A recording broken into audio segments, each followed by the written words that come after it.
Hello, good evening. Welcome back to Actoroke. This is the RPG session for episode 2. To kind of remind you what Actoroke is a sequence of events. The first event in an episode is an RPG session. It's what we're doing tonight. This RPG session picks up from where the last RPG session left off 3 weeks ago. What we do after an RPG session is my creative partner, Steve Connard, goes off and writes a script, a screenplay adaptation of the RPG session. And then we cast the characters, including all the 5 player characters, various NPCs that they encounter, maybe even monsters, who knows? And then we have an actor studio session. That will be here on twitch.tv/guildinglight a week from tonight, where I direct the actors in performing the screenplay adaptation of the RPG. And then I go off and I madly edit this together. And so that 1 week after that, 2 weeks from tonight, we have a viewing party where we get to see, the exciting bits, all the rest of it sort of torn out, performed by actors. Kind of a fun sort of thing that we got going here. And then 3 weeks from tonight, we'll be back into the RPG session, assuming anybody survives tonight, for episode 3 of Actoroke.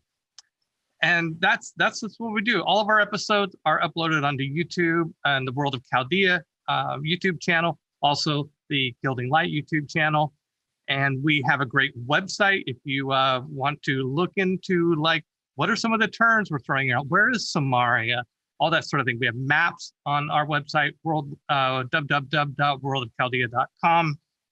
We have predominant form articles. We have all of our credits, all sorts of stuff. Lots of great stuff on our website. So anyway, we're also on Facebook and Twitter, all the socials. And I will not be able to monitor the Twitch chat because I'm going to be GMing.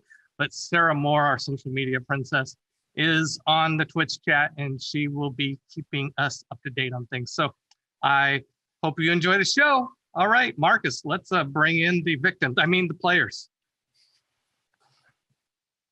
All right, welcome everybody. Hi, how's it going? Great. Oh. Hello, it's going well. Woohoo! Okay, yes, here we have Patrick Keeffe, who is playing Calcimir Alderman, the party's priest cleric, Dionysus. We have Denise Robinson, who is playing Claw, an elf druid. We have Darrell Judd, who is playing Torgrim, an outcast dwarf barbarian. We have XiaoWen Wu, who is playing Pansy, a halfling rogue. And we have Gabriel Mondo Vega, who is playing a human bard. And he is singing his heart out, but I think his mic's off. So welcome. Okay, so last session, at the end of the session. Oh, and we also have Tanel Levitt. Nope, that's not just a book. That is our illustrator, who is going to be illustrating scenes from the story as we go. And here she is. There she is. Just getting started right now. You can see some of the scenes that she did from last episode. All the player characters, Torgrim, Calcimir, and let's see who else we got. Armando, Yay! Claw, and the Invisible Man. That's and great. the Invisible, yes, right. Pansy was in there somewhere, and Rahat, the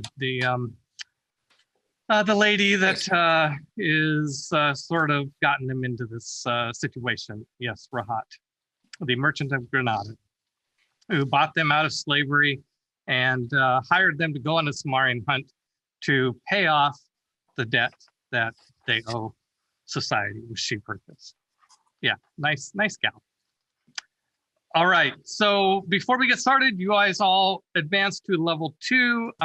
You've updated your characters already, except that some of you have bravely decided to roll for hit points instead of taking the auto. And so to do the rolling of the hit points, we of course want to do that together where we can all see how that turns out. So let us do the rolling of the, okay, so who is taking this option? Okay, Denise, so for Claw, okay, so Denise, why don't you go ahead and roll your hit points for your Druid.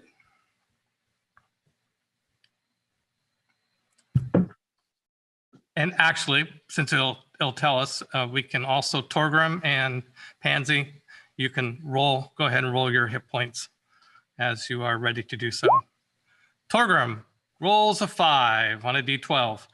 That's better than you usually roll on d12s, Darrell. So, okay, and Pansy rolls a 4.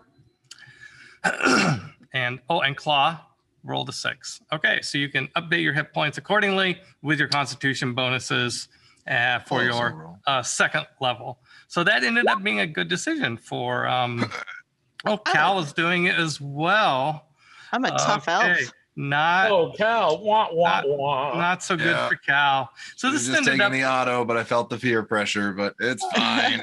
It's fine. Armando chose wisely to take the 5. Take 5. So okay, well, good. I'm glad to see that the party's hit points are lower than forecasted. I'm writing a song about you. Not gonna be nice. Okay. Also, I'm going to talk about inspiration. I didn't have my system prepared last session for how I want to do inspiration. So I'm just, because I am a kind and generous, many say too generous of a DM, I'm going to give you each a point of inspiration. When I say a point of, I let you have accumulate points of inspiration. You can have more than one in your inventory, as opposed to just I have inspiration or I don't. You can accumulate up to 3 points of inspiration to use, in a future die roll. So you each have 1 point of that. I would like to explain how we will do inspiration going forward. If you look on your roll 20, you have there is a handout on roll 20 called inspirational board. So if you want to refer to this later, and I will do a show to players so people can see it, but you can open it yourself if you want to do that. So what we will do is we will award inspiration at the end of the session for the session that just finished. And if you've played Burning Wheel, this will look familiar because I basically took this right out of Burning Wheel and then modified it slightly for D&D. So the ways that you can win points of inspiration, and we will happily accept ideas from chat on who should get these rewards. If you get an idea during the session, so-and-so should get the humor award or the MPV award, just go ahead and mention it in chat. Sarah will keep track of these. And at the end of the session, we will award them according to these categories. One is a humor award. That is for the funniest in-character moment. And please, not a movie quote. It's got to be original. And not a joke you just say as players, but something you did in character or said in character that was very funny. There is the embodiment award that will go to whoever we decide had the most compelling, dramatic, in character, dramatic role-playing moment. Mold Breaker Award is for going against your beliefs. This is a rare award. This is something, because first of all, to win the award, we kind of have to understand what your beliefs are so that when you go against them, we recognize it. And so you have to play your character usually a couple, 3 sessions so we really start to understand what this character is about. And then you have this crisis of faith or of value,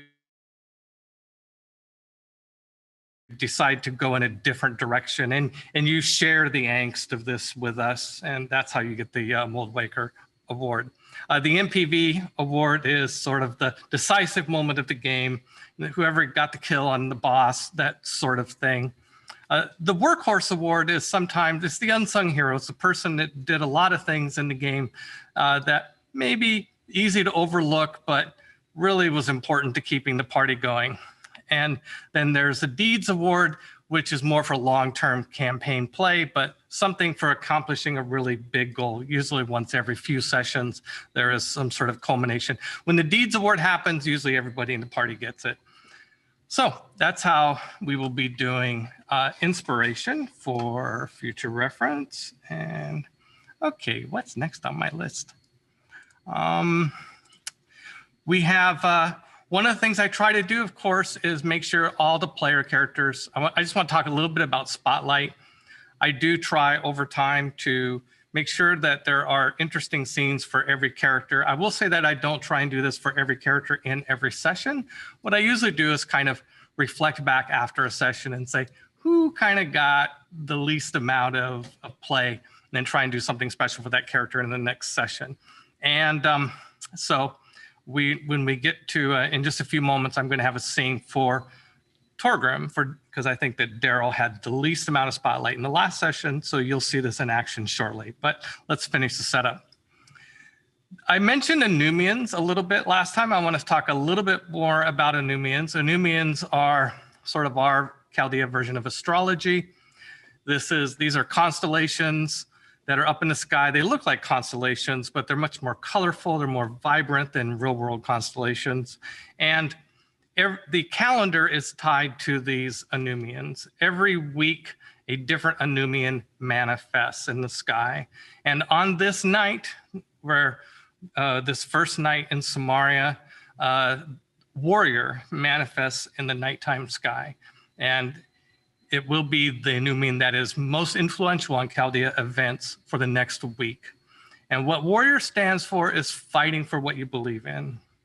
And so if at any time you have an ability check or to hit roll, an attack roll that is crucial to something really important to you, not just important like keeping your butt alive or something like that, but like important to who you are as a character. If you think to mention it, you can get advantage on a roll because it's the week of Warrior. So there you go. Okay, so a quick recap. Last session, you had all landed in Graver's Dig, this resort town that is famous for the Somarrian Hunt, where Gravers, which are from all over Chaldea, come and participate in this big hunt. This town is sort of like an Old West boom town, like Deadwood meets fantasy, meets port, meets hunting sort of vibe going on it. It's very busy. There's lots of construction going on, people arriving. The town is overwhelmed with people. There's more people here than really what the town can support, because this resort just reopened and started after many years of not being able to have the Somarrian Hunt. Now that the emperor is dead, and the emperor is the one who made it illegal, the people are starting to do this thing again. So you landed in Graver's Dig after sailing across the Great Sea, and immediately met Augie, who has been a very helpful guide. He's brought in a bunch of other guides to help you out, and he has been taking care of the party, helping you know where things are, help get your money converted into local currency, help you go shopping, and basically doing that sort of thing. So and one of the things that you did was you all went shopping. You kind of all split up, went different places, did some shopping or thieving. And now you have regrouped, and Augie the sun has gone down. Warriors manifested, other Anumians are starting to appear in the sky, but Warrior particularly brightly. And Augie tells you that he and the other guides have prepared a special treat for you. They've prepared dinner for you, and ask that you follow him. But assuming you do that, as you're starting to head off, Torgrim, you hear a voice from up on a balcony of, looks like an inn, a second floor balcony. You hear a voice that you have not heard in many, many years, decades perhaps, a familiar voice, a female dwarf, and she calls out to you. She says, "Torgrim, is that you?" And you look up and you see a clan dwarf by the name of Soraka Cloudforge. And she is royalty. She's a princess, if you will, in the Cloudforge clan, the clan that you come from. And remember her fondly because she was one of the only dwarves in the clan who stood up for you at times. And like she had some sympathy for the frustrations that you were experiencing with clan life. And in fact, Soraka occasionally kind of did things herself that were always sort of on the up and up. She was quite a warrior, dwarf, big fighting spirit. Maybe she got away with some things that other dwarves might not have because her father was, in charge of the clan, and she's due to take over the clan someday. And she's a pretty fierce warrior too. And so she says, wait there. And she comes running. You can hear her running down the stairs inside this inn. And then you hear some other people running after her. And she comes bursting out of the inn. And yeah, indeed, you see Soraka standing before you. And and a couple of other dwarves who are axe bearers of the dwarven host, who are probably her bodyguard, are closing in kind of behind her. Don't seem too happy with the fact that she has come out and heralded you. And she comes up towards you, and you almost think she's going to give you a hug. What? It is Thor's fork beard girl. You're looking good. Oh, thank you. What? She moves to hug you. Do you accept her hug? Sure, I'll hug her. Okay. You see out of the corner of your eye, Augie point to one of the as of yet not assigned guides, and just kind of go like this, to you. And one of the other guides kind of like peels off, and it stays a respectful distance, but you kind of get the idea that one of the guides is going to keep an eye on you, just to make sure you're all right.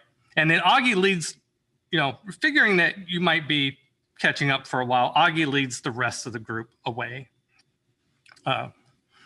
And the rest, and I'll get back to the rest of the group is where you go. He basically is taking you off to a field for something. Don't be too long, Torgrim. Long enough. So, Torgrim, it's been so long. Baldur's balls, what are you doing in this shithole? Yeah, she looks around. She said, well, do you have some time? Let's catch up. Sure. Come to my villa. Give me a drink. Yeah, come to my villa. This place is no good.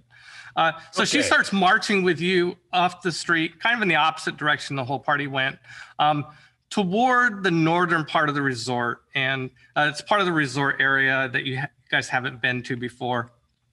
And so are her watchdogs still following us? Yes. Yeah. So the axe bearers are indeed following you and struggling a little bit to keep up. Soraka is pretty spry, pretty athletic, and you are too. And maybe she likes to keep them a little bit behind her so she can talk with you. And so she takes you up to a villa that they have rented up in what you learn is that there's kind of this wall about a 2/3 the way up the town that kind of separates the market and all the lower class and all everywhere you've been with keeping the riffraff out. Yeah. On the other side of this wall is and the casino strides the wall, so you can enter the casino from either side. But you go past the Temple of Set, you go past the casino into this VIP area, and there's actually a small keep up there, and she's rented it. Girl's got coin. Yeah. That would make you a kept dwarf. Yeah. Well, yeah. So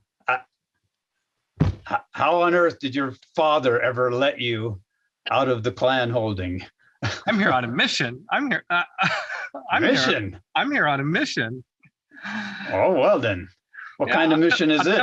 I'll tell you all about it. So yeah, she's very wealthy, and sort of dwarves that are with her, well armed. The head of the axe bearers has mithril armor. Yeah. And they've all got at least, masterwork weapons and armor, plate mail head to toe. She's got gems woven into her beard that are probably worth more than, the GDPs of some small countries. So I see you're slumming as usual. Yeah, she's just kind of spry and goes up. So she takes you up there, and she set up to this keep where you're at, that they've rented, and the two of you sit down to have dinner and a drink, and you catch up on some things. Well, she certainly. You could tell that she's excited to see you. She's also sad.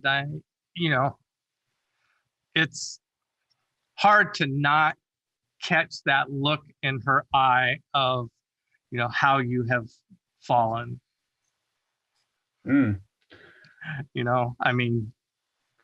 Fallen? Nah, freedom, I call it. I do what I want. I do when I want it to do it and where I want to do it. And it's all I ever wanted to do. So don't be sad. Be happy for me.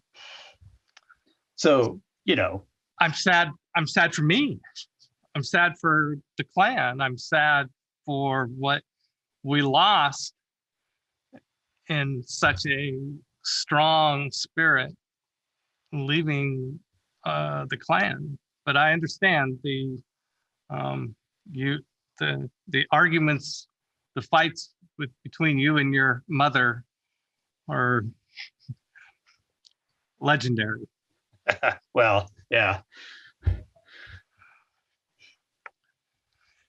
But so yeah, I'm here on business.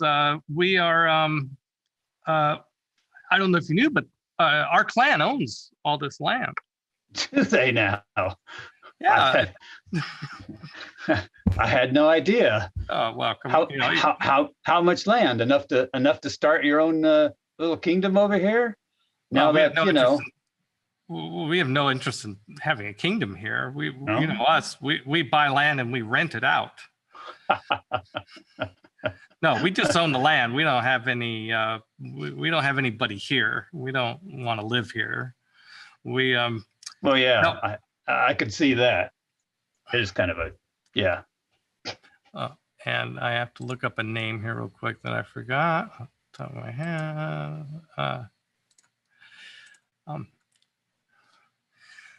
No, we weren't making much money off this land for a long time because when we bought the land, the hunt was the thing, and we made good money off this land for quite a while.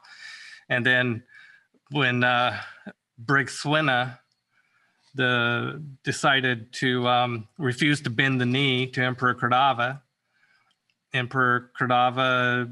exiled her from Chaldea. Do you know who Brig Swinna is? Have you met her yet? I don't think so. She is the person running this. She's the mistress of the hunt, she calls herself. But don't be fooled. She is a Somarrian of the Celtic ways, a sower of chaos and destruction. She is... Sounds like fun.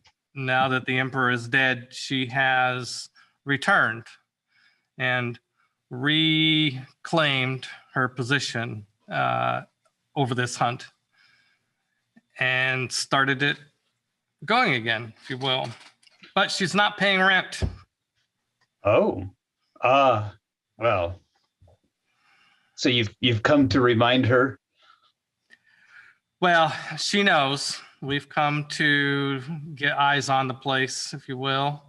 and see for ourselves what is happening here, because I am going to go back to Saratov, and our family will lodge a complaint with, well, with the Senate, I suppose, with whoever will listen these days. There are bigger problems in the universe right now than our land deeds here, but we will follow the process and file a complaint and see what can be done. Why don't you send a cohort of dwarves over here, all plated up in mithril, and kick some ass? Well, you know that is not our way to go in. And we are here on a legal function. We are filing a land use claim. And I am just here to remind Brigthwana that we exist and that we are not to be trifled with, and make sure she knows that we are looking and that we will be filing a complaint. The problem is the government of this kingdom has collapsed. The government of Arusha, which was always sketchy to begin with, just like not abiding by any sort of imperial laws. So you too much talking, not enough doing, dear. Have you grown tired of this life yet, Torgrim? I love this life.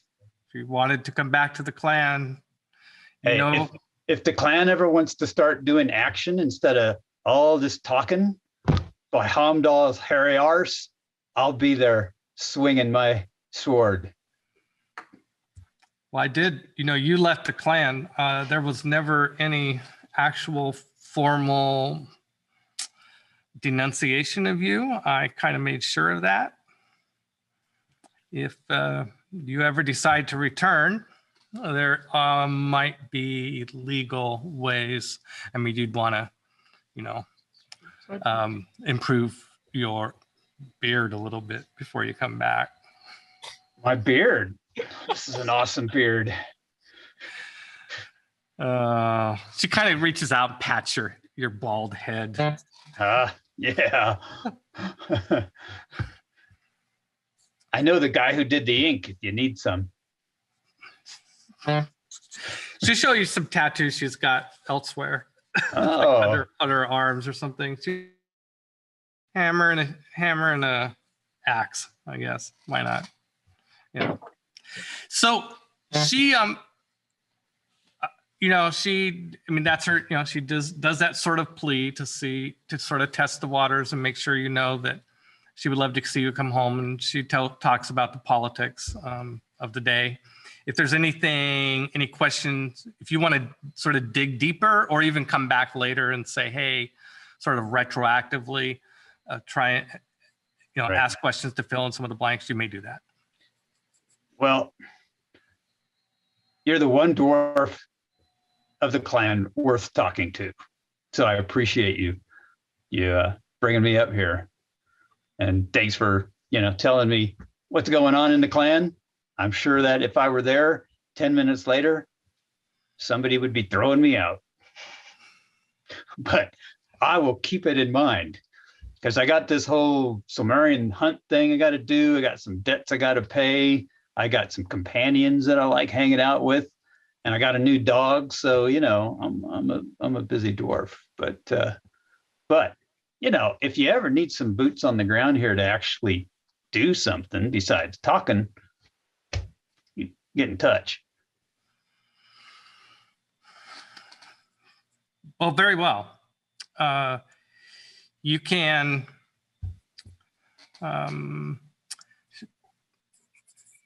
they'll know how to get a hold of me in the casino. If you need to send messages, you can always reach me. I always the Geckons are well networked.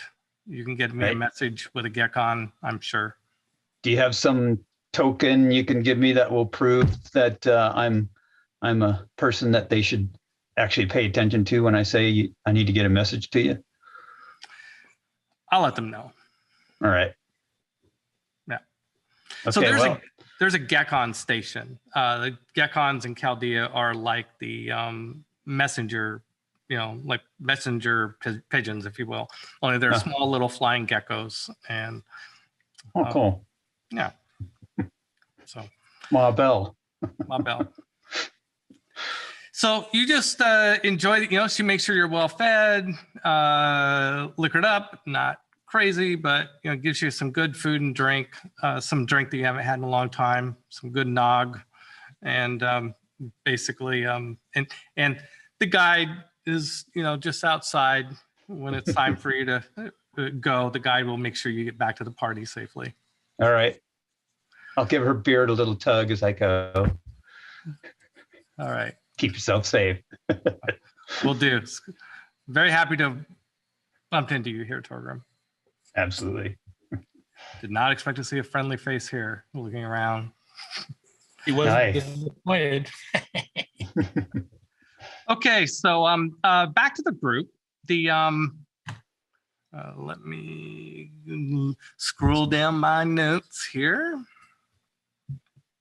Okay, so where Augie and the other three guides, Mondo's two guides, and who I think, well, I remember there's three other guides. So, takes you out to the field where people can just kind of camp. And out in this field, spaced around, are these little little fire pits where you can start a little fire and cook some things on a grill and stuff. And but Augie takes you there, and there's a number of the guides that you hired, plus some of the other kids that are always lurking in the background. They have prepared a simple meal for you. It's not fancy, but it is delicious. It is nutritious, and it is local. It's and it's kind of a heartwarming moment that they did this. Went and cooked the local cuisine, which is mainly goat meat and dates and rice and some leaves that are really actually pretty delicious, but kind of like wraps basically, and lots of Somarrian fruit that they have, because this is the tropics and the fruit here is delicious. And they also so they feed you food. They have some entertainment. They do some. Some of the kids do some dancing and singing there. And I don't know. Maybe Armando. Maybe you kind of get caught up in the moment. And do you join in the music, Armando? Armando, are you there? I think he might be frozen up. I think he might be frozen. Oh no.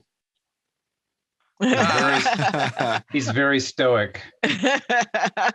He is. Armando, if someone cast the stone spell on you, you are frozen.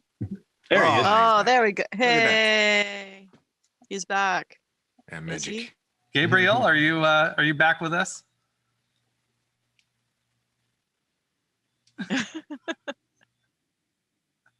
Hard, maybe. Gosh. Oh no. Oh. Oh.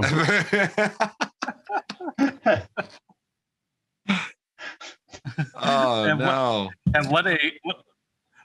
He's taking a long draw on that Gatorade or whatever it is. Did we lose our overlay? He ate too much of the local fare. He ran to the restroom, the outhouse and back. Yeah. It is pretty spicy. All right. Okay. I don't know if you caught any of that, Gabriel, but there is the guides are putting on a little entertainment show for you. Testing 1, 2, 3. Ah, There it is. hey. Oh, in it. Oh dear. In and out. Okay. Well, I think it's safe to say that Armando probably joined in the music portion of the dinner. You kind of get the idea that there is stuff you could do in town, but it's been a really long day, and you guys are really tired after sailing and on the shopping and all the chaos of the the town. And tomorrow is the hunt, and it starts at dawn. So maybe Augie is actually trying to steer you into having kind of a mellow evening of a little bit of relaxation, a little bit of local culture, hit the bed early, get your long rest in, that sort of thing. But I don't want to deprive you of agency. If any of you want to not do what Augie is clearly trying to do here, you may do so. There seems to be an awful lot of humans around, so not really looking to participate in their little song and games. Thank you. Don't know if I should take offense to that or. Oh no, you're one of the good ones. It's okay. Sounds good. Thank you, Claw.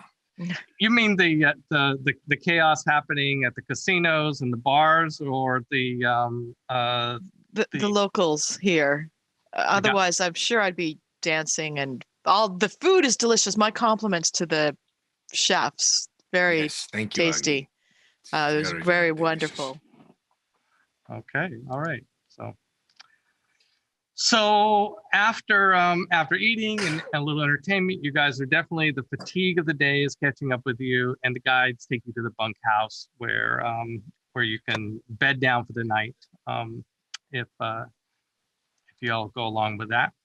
So, when I'm like saying this happens, you can always interrupt me and say, no, Peter, that's not what I'm going to do. I'm going to do something else. Otherwise, I'm just going to kind of usher you along, and it's actually Augie who is kind of ushering you along. Did anybody else want to join the elf in camping? I don't want to go by myself. I would want to be able to have somebody watch my back, but. Well, you did say I was one of the good ones, so I could always join you. Super. Oh, that's interesting. There seems to be a "we'll be right back" thing. And we are right back. Okay, super. Hello. All right, excellent. This sounds cheaper and more adventurous. So, you guys go to the bunkhouse, or the Claw's going somewhere I think else? I'm going to join Claw doing the camping. Torgrim, before we part ways, what was that all about? Torgrim's not with you yet. Oh, Yeah, Torgrim's not I'm with us. still, yeah. No. So right now it's Gotcha. Armando, Pansy, Claw, and Cal. I think I will rough it a little bit this evening. Excellent. Get ourselves acclimated to probably what we are going to be experiencing. And we certainly won't miss the dawn if No, we're we will outside. not. Excellent. Pansy, would you like to join us, or are you going to go to the bunkhouse? We cannot hear you, darling.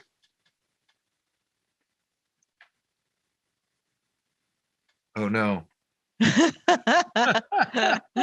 How about now? Yes. Yay. Huzzah. It's a button thing. That's an easy Yes. fix. Yes, I will join you to enjoy a nice night outside and try not to missing the dawn. Exactly. Under the Okay. stars in a tent. Yes, that would be Okay, lovely. so you guys are going to camp at the field. Yes, Yep. please. Okay, so Armando, are you going to camp at the field with the other three, or are you going to go to the bunkhouse? Still frozen. Still frozen. Frozen again. Mhm. Well, let's assume that he. I would be pretty brave for him to go off by himself into the bunkhouse with the other three going to the field. So okay, so you guys go out to the field and camp, and so Augie helps you find a spot. You can set up your tents or what have you. Do you have tents? I do. Mhm. You? I think I might. I think I've got. What do I have? Oh, I do not. I just have a bedroll. I also just have a bedroll. Excellent. Basic dungeon kit. Yeah. Yeah. Yeah, me neither. Don't have. Note to self: get a tent someday. No tent. How's Okay, the well, sky looking? it's actually the weather looks pretty good. So it looks Yeah. like it's a good night. And Sure. It's not. We see the it's warrior- warm. I'm looking to see if I can spot the warrior. in Oh, the yeah. skies.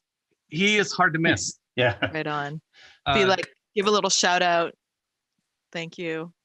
Right. Bless us in our efforts tomorrow, dude. Please. Thank you. Okay, so you all, so you can't, so there's no tents, everybody's laying on bedrolls, and you have your stuff. So I have a question for you, XiaoWen. Where is your new dagger? Where's my new dagger? Yeah, where is it? Where are you keeping it? I'm keeping in my backpack. In your backpack. Yes. Okay. Sounds good. Not quite ready to show it off yet. Okay. Or have it stolen. Yeah. Well, Yeah. its owner may be looking for it. Who Right. knows? I mean, I only have to rest 4 hours, so I'll gladly keep a watch. Would be For- appreciated. Some of that, anyhow. So Excellent. you are all pretty exhausted. It's once you get your bedrolls laid out, and you also notice that it's pretty noisy out here. Like there's people camped out here, but like a lot of people don't seem ready to go to bed yet. Like people are running around doing stuff. It reminds me of a personal story. I once camped at a campsite that was just beside the Gorge Amphitheater here in Central Washington, where they have all these outdoor concerts. Oh, and- no. And oh my gosh, all night long, because people have been at the concert, people are drinking, people doing drugs, people are all hyped up. And Oh, it's you kind of mean- like that. you mean like a night at Burning Man? Yes, it's kind of like a night at Burning Man. Got it. It's like people running by all the time, running around. There's another group of hunters that are camped not too far from where you guys are camped. Mhm. And looks like they're talking about the hunts. A couple humans and a couple dwarves, and one of the humans really gets upset about all the noise and is constantly yelling at people to shut up, and everybody just ignores her and keeps going out. And the so anyway, so you guys have trouble getting rest, and Claw, you're having, you're doing your meditation thing. It's hard to really meditate with all the noise that's going on, Right. and everybody's sleeping. And then just at the point when it kind of seems like things are quieting down, then all of a sudden another group of people come in and set up camp, right? Like not too far from you. Like they've just decided that now in the middle of the night is a good time to finally set up their camp Rude. and stuff. And Humans, am I right? I can see I'm beginning to see why you do not like my kind, and honestly, I'm not a big fan of them right now at the moment either. Yes. So Anybody have any solutions? this kind of goes on. The group nearby you with 2 humans and 2 dwarves, the 2 dwarves, instead of getting quieter, actually starts to get louder. They start singing. And anyway, you guys are fighting with this. So Pansy, you're kind of like drifting in and out. At one point, you feel you tell Augie is right there in front of you, and he says, Pansy, wait. Last night there was a dagger stolen, and What? somebody thinks you did it. If you have the dagger, if you stole this dagger and you have it, quick, give it to me, because they're coming here and they're going to search you, but they won't search me. So Do any of us see this happening? you guys are all kind of drifting out. Augie's like right with her. You guys are all sleeping basically. Am Or I trying- back yet? Trying to sleep. No, not quite. Okay. So Pansy, you have a choice to make. The way I see it, you can either give him the dagger, leave it in your backpack, or maybe pull it out and wield it. Those are your 3 choices. And I want you to decide by the time I count to 5. 1, 2, 3, 4, 4.5. I'm gonna, Deny. I'm gonna try. Try what? I'm gonna try to get away with it. I'm not giving up my dagger. So you're okay. So you pull it out, or you leave it in your backpack. Leave it in my backpack. Okay. So, and then you hear some people coming towards your camp, and Augie goes towards them, and you see Pierre de Clermont, and a bunch of other men that are with him, and they're coming towards you. And Torgrim, you're coming back about this time, and the guide is taking you towards where your camp is, and you can kind of start to see them in the distance, and you see up ahead these men running into the camp where where your friends are at, and Pierre is in front, and he is angry. So, and he's constant. Where is it happening? So now noise is erupting. The rest of you are all starting to wake up again from this noise. The human is shut the hell up over there again. And Pierre runs up to where you're at, Pansy, and picks you up as you're waking up, grabs you. All right. I am running. You're running up. Right. Yeah. Hand on my mace, ready to go. And I am trying to get away. Okay. So he grabs you and tries to throw you. So you can make a roll. Unfortunately, you are tired, which means that you have disadvantage on this roll. You are at level 1 exhaustion because you know how it is when you're just coming out of sleep and keep getting woken up. Is that all of us? Yes, you are all Got it. Exhaustion. You're all at level 1 exhaustion, which means that you have disadvantage on ability checks. So you get to roll versus his. Let me tell you what your target is, and he is going to roll his strength. Oh, didn't roll very well. It's a 12. Okay, So XiaoWen, you can roll your acrobatics, I believe would be the test to. Okay. So I have on level 2, I have a cunning action. Can I use that? Of what? A cunning action. So I can take a bonus action on my turn to take either dash, disengage, or hide action. Yeah, this is just you reacting to him grabbing you. You haven't really had time to have a melee round yet. Right. As you're waking up, he just reaches down and grabs you and throws you. Okay. That's what he's trying to do.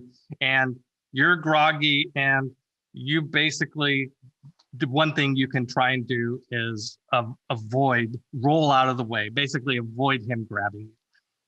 That's just sort of your instinct. So you're going to roll a d20. You're going to roll it twice because you have to take the lower of the 2 rolls, and your target number is 12. So there's a 6. I think you failed. Okay, so this doesn't really hurt. I mean, he just throws you, and you can make I'll just say that you easily tumble as you're waking up. Adrenaline hits, you tumble and manage not to take damage. And then so then the rest of you are like, what the hell, and grabbing your weapons. And these other men are coming up that were following him.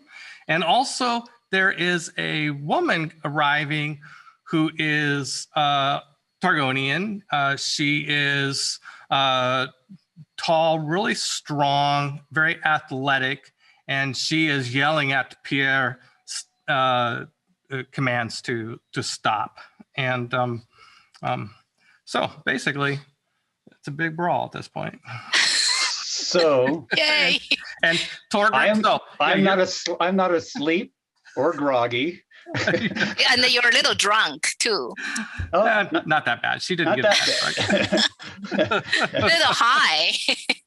I think I want to hide because I'm good at that as either a druid or an elf.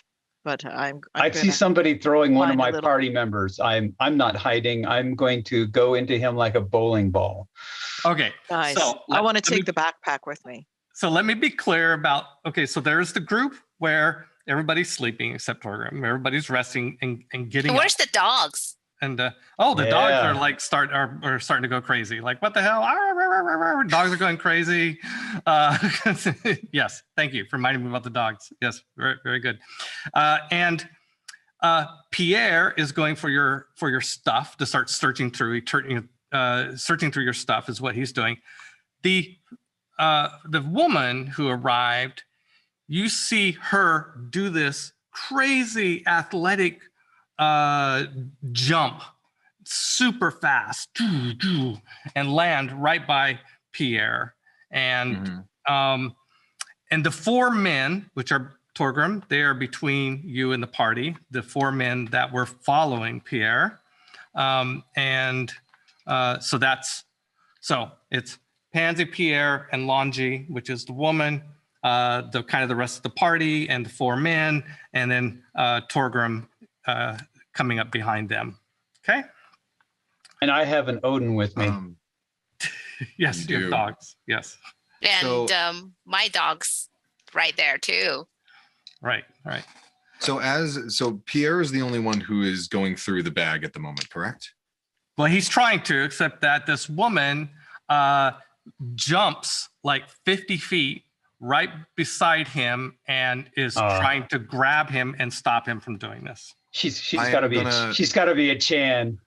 Can I sounds walk like up? a Chan to me. Can I walk up to Pierre with the hyper concentrated wine, hold it out in front of him, and say, "Friend, drink." And I want to cast command. Nice. Okay, so there's a lot going on here. Okay, so you want to do that, but there's these four other guys. As soon as you get up and go towards Pierre, one of these guys is coming to you. These four guys are basically trying to keep the rest of you off of Pierre. Okay. Sure. So I'm sorry, but you're gonna have to get up, and one of these guys comes over and intercepts you. Armando, what are you doing? Can you hear us? Can we hear you? Can you hear me? Yes, we hear you. Oh, okay. Well, when appropriate, I want to start singing a lullaby at the foursome. A lullaby. Okay, so you want to start singing. One of the guys, one of his four friends is on you. The dogs are barking. One of the guys is watching Claw. Basically, the four guys are, and then one of them is going to turn towards Torgrim. None of these guys have weapons out, by the way. Mm-hmm. They're just like they seem ready to just do fist fights, you know? Oh, good. So, Calcimir, are you, when this guy comes up and tries to keep you from approaching Pierre, are you, what do you engage with it? Do you try and go around him? Is this the only one engaging with me? Yeah, just one of them is blocking you from going over to where Pierre and Longy are at. And Pansy, Pansy's is a little bit of ways from her stuff, but Pierre has been distracted from looking through Pansy's stuff, and because Longy so that's no longer immediate. Right. Yeah, I'll do it on this guy. I'll do like, friend, there is no worries here. Here, have a drink. We are more welcoming into our camp than you think. And when you say command, are you using a spell? Yes, I'm going to cast the spell command, and when I say drink. Right, got it. So he has to make a wisdom saving throw of 12. Right, all right. So that's easy. I mean, well, it might not be easy to make the roll. Okay, so let's see. Yeah, okay. So he takes the concentrate and drinks it. And so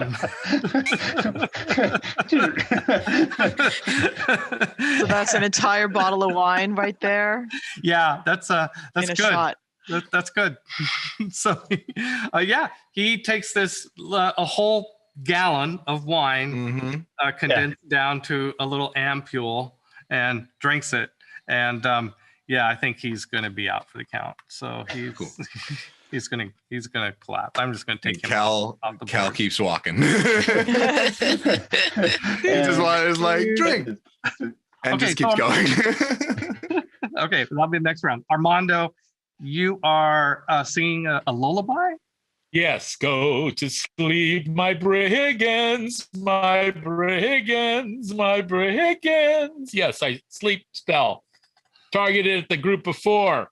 making sure it's at least 21 feet away from any of us. It has a range of 90 feet. Everybody's all mixed together. This is, they came right into your camp. Everybody's getting up. There's no way to. But let me look at the spell. See, this is. Say, is that just area of effect or? Let me look. Let me look. Well, that yeah, I think it was the area. I think Armando should keep singing. You while can we wait. You can kind of go in between the three guys and hope for the best. That's what I'll do. Do it. All right. I always hope for the best. Okay. Go ahead and roll 5d8. Oh, well, yes, I will do that. Yeah. Slash on roll 20. Type /r space 5d8, or use the little drop down thing and find 5 8-sided dice. 5. Here we go. 5 of them. 5d8. Yep. Roll. Very good. 28 hit points. Nice. Pretty decent roll. Yeah. Yeah. Should have used that for your hit points. Right.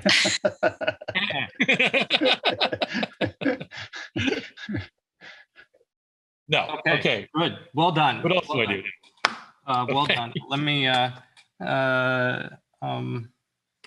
So the way I have it, I think that you can target it such that it will affect 2 of them before getting to one of your allies. So if the 2 of them together have less than 28 hit points, then you might actually catch yourself. But it turns out that that's not what happens.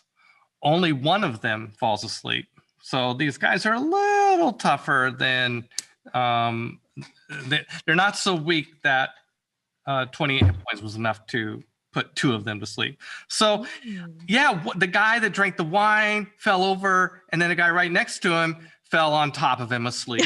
Now it just looks like them up like a Jenga tower. It just looks like 2 drunks in the field who had too much wine. Al turns around and gives a thumbs up to Armando. Right. So Claw, you're not engaging, right? You were just like, I'm trying to hide. I wanted to grab the backpack and run and hide. Find a tree or something. One of the guys has got his eyes right on you. I mean, you're not going to slip away. Okay, I'll draw him off then. If you back away, he just stays there. I mean, he's just keeping an eye on you, but he's staying close to Pierre. And I'm very happy to draw him away from Pierre. Are you going to? You're doing that instead of going and getting the backpack, right? Yeah. Yeah. Okay, so so you guys are kind of at a stalemate. Okay, Torgrim, the one guy, he's coming up and he's like, like hands out, like blocking, trying to block you from entering. Yeah. How does he like catching a war dog while he's got his hands out? I'm gonna command Odin to jump this guy.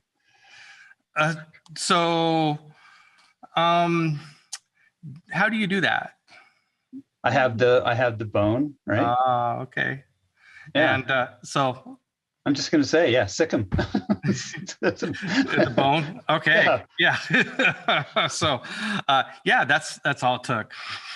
You wave the bone at the guy, and he goes up and attacks him. So so he's busy with that. We got 2 sleepers. Is there anybody else between me and Pretty Boy?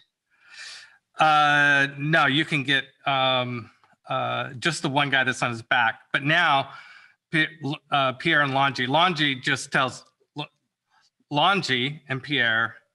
Longy gets Pierre in a hold and says, stop, and tells everybody, just back the hell down. And then Pierre, he sees the 2 of his guys are down. I mean, they're outnumbered.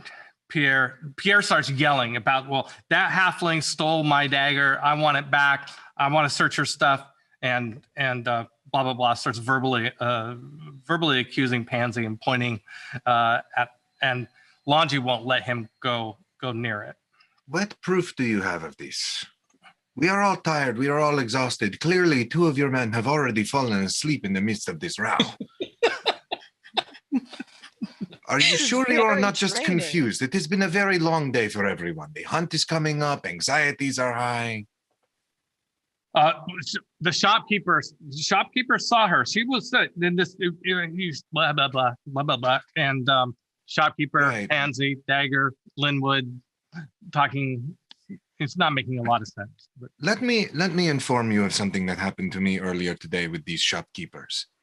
I bought 15 potions of healing for quite a great sum of money. Do you know how much they heal? I don't know. I don't. Little He's bit. like, what? Just a very little bit. They are incredibly diluted. These shopkeepers, they are not the most honest bunch. I would be very careful with what they tell you. All they are trying to do is make money and make fools of all of us. I think you may have been made a fool of, friend.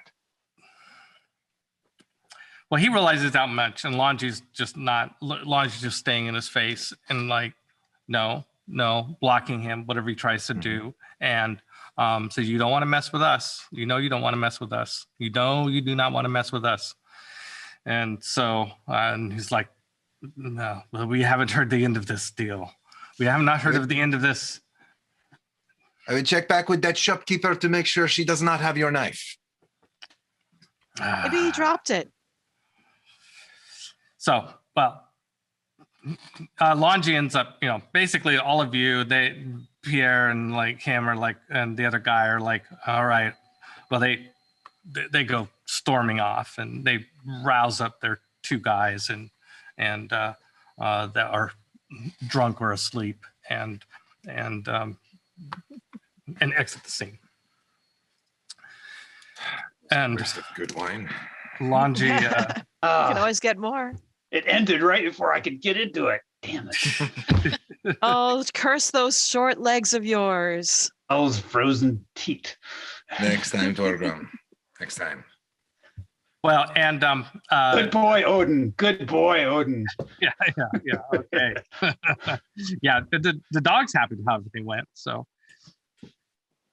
Longy looks at Pansy, and Augie comes over, and he was not far away, and Augie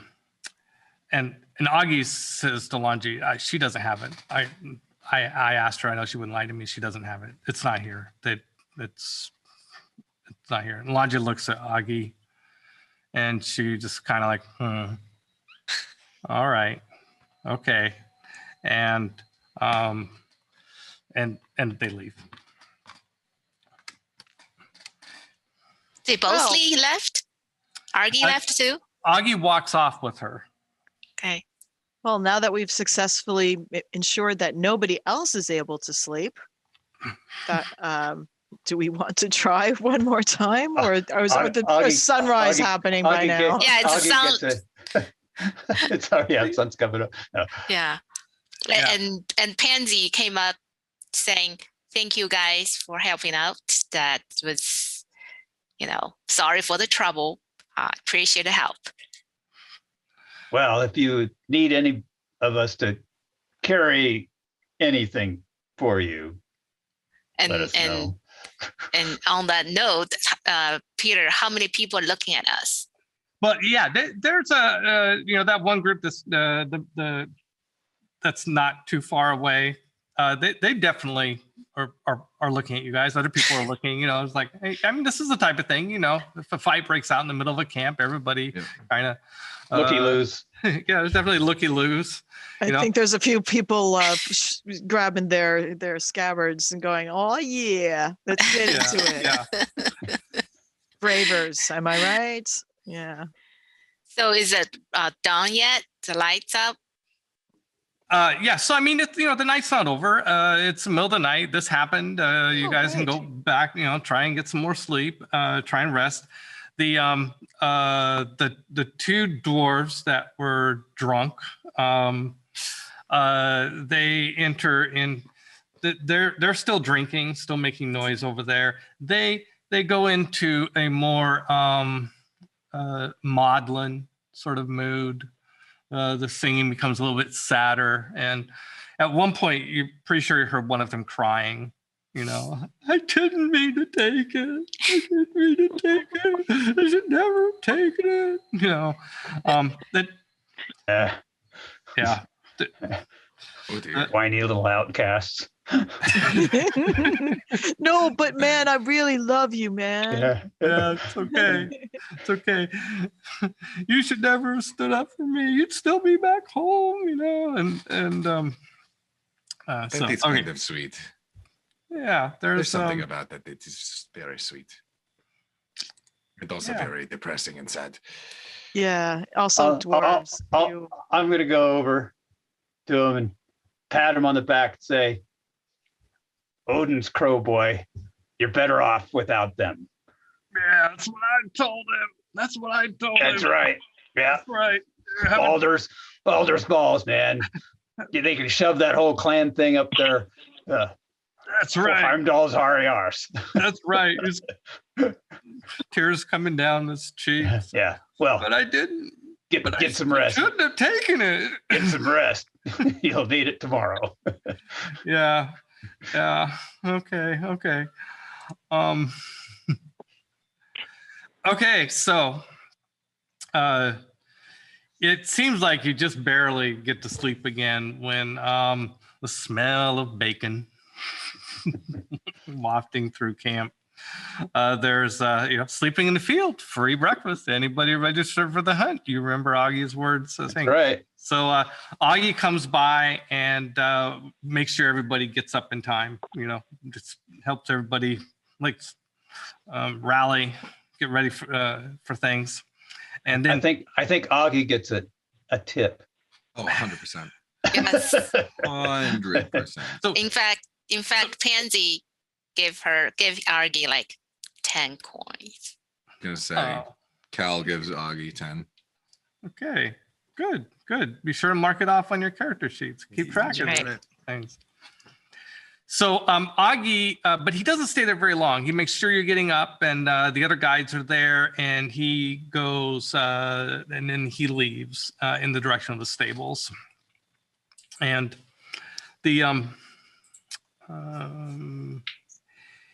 and so there's breakfast. You guys are really dragging. Obviously, still level 1 exhaustion. There's coffee. You didn't. We've taken no benefits. Yeah, there's coffee.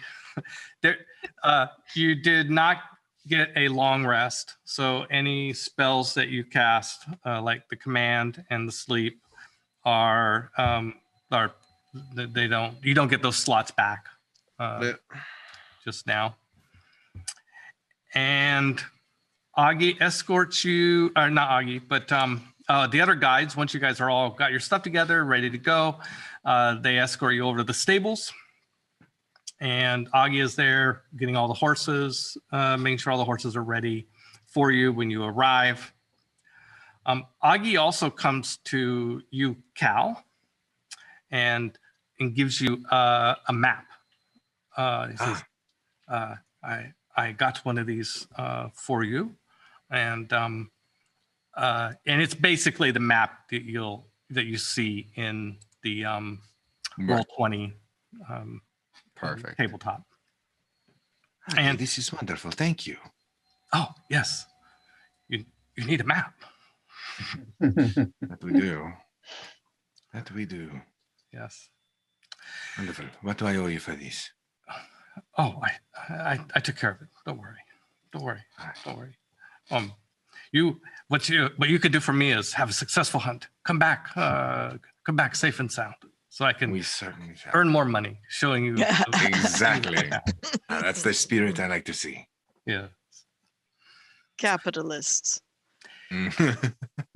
So then once you're all there, you get your horses, takes you over to the hunting lodge. The hunting lodge is it's a big lodge, and it straddles it butts up to the entrance or to the big gate that is in the wall between the resort town and the wilderness outside of it. And so outside of Graver's Dig, there are these hitching posts that are spaced out. They're about 100 yards out and then about 30, 40 yards apart. And there's a number of them, and there's other parties arriving, and Augie, tells you, oh, we are at the Eagle Post, and it takes you up to one of the hitching posts, or where your horses can all be tied up, and there is shortly after you arrive, a man approaches you who is wearing a black and silver robe, and he is tall, also Targonian, looks older than, not old, but he is definitely a mature adult. He has that look about him of somebody who's seen a lot. There's something about the eyes on this man, piercing eyes that seem to see more than what most people see. And he, and Augie whispers to you, Cal, says, this is your referee. He will be explaining the hunt to you. So Rashidi is his name. So anyway, this guy comes up and he says, welcome to the Somarrian Hunt. I will be your referee. I am Rashidi. And Rashidi then explains to you the rules of the hunt. And there is a handout that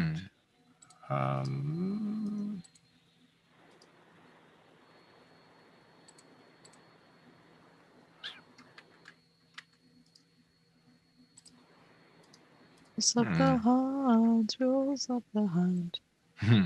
Where are you, rules? There we go. There. They should be available to you. So Yes. So the hunt goes for 5 days, 4 nights, 5 days. It leaves on dawn. Leaving on dawn of this day is day 1. You must return by sunset on day 5. Says, I will carry with me. He points to a bag. He says, this bag has much more space inside the bag than on the outside of the bag. It is a magical bag that will hold things in stasis and a vast volume. As you kill things or capture things on the hunt, I will put them in the bag so that when we come back, they can be properly counted. If it's an insubstantial sort of creature that doesn't have a physical form, I will recount the tale to the judge. I will also recount whether or not you broke any rules and that sort of thing to the hunt masters. And it gives you a flag. It says, this is your safety flag. This is what keeps you safe from other hunters. While you prominently display this flag so that it is easily seen by others, other hunting groups may not attack you, unless, of course, they break the rules, which is illegal. Likewise, you are not permitted to attack other hunters who are carrying a safety flag that is prominently displayed. If you and another party wish to fight each other, and you can both lower your flags and have at it. Fascinated. There's this bag, and you use it to hold stuff. So it's a bag of holding stuff. It's a bag of holding stuff. Yes. Excellent. Wow. Catchy name. You are anything that you capture is worth double points. There is a log of different types of creatures and how much they're worth in terms of points. Basically, the experience points of the kill. Of course, he's not using the term experience points, but as players and GM, the way we will keep track of your points is through experience points. Anything you capture and bring back alive is worth double points. Any party members who are dead or missing cause a 20% reduction of your points. And based on how many. That. So don't die, you guys. Okay. Right. No dying. Jeepers. And if something happens to me, then you're disqualified. Ooh. Okay. You are coming with us. Oh, okay. Yes, I'm It's coming. understood. Yes. Yes, I am your referee. I'm not your guide. I am your referee. And can I give you advice about what to do, where to go? I'm here to make sure that the rules of the hunt are honored. I'm here to take your kills and captures and put them in the stasis bag so that if, let's say, somebody is alive but might have otherwise bled to death, they'll be fine in the bag. And then when we bring them out, we can apply healing techniques to save them. Well, That is good to know. That's Saddle- convenient. saddle up, Rashidi, because we're about to get going. Don't worry about me. I'll keep up. Okay, super. So everybody, we're going to play flee, capture, kill. This is great. These rules are simple. Where do we want to go? I saw a map going around. Yes, So- I have the map right here. Hold on. We haven't stopped. We just have a couple more points of order before okay. we're charging up. So after the other parties are gathering out here, the Longi, the woman who was at the fight last night, who faced down Pierre, comes towards you guys. And as she walks out towards you, Augie and your guides and Rashidi all kind of back away. They just kind of, wonder what's over here. Oh, look, a distraction. And So she's and the Cal- boss. She's the boss of them. Cal, you kind of get a look from Augie, like, it's okay. Mhm. So Longi comes over and says, the guides, the Augie and the other guides that you hire work for me. And Understood. are you basically performance review? How are they doing? Oh, 10 out of 10. Yeah, they are doing excellent. wonderful. Would Great. hire again. Yes. Good job. Wait, I didn't hire anybody. Augie especially has been doing a very wonderful job. And we have been very much appreciative for his continued assistance. Good. Yeah, he's one of my best. The Thank the you. guides, they work for me. The money that you paid the guides, it goes to me. Oh. They work for tips. Ah. And I know a couple of you gave some tips last night. Thank you. Appreciate that. And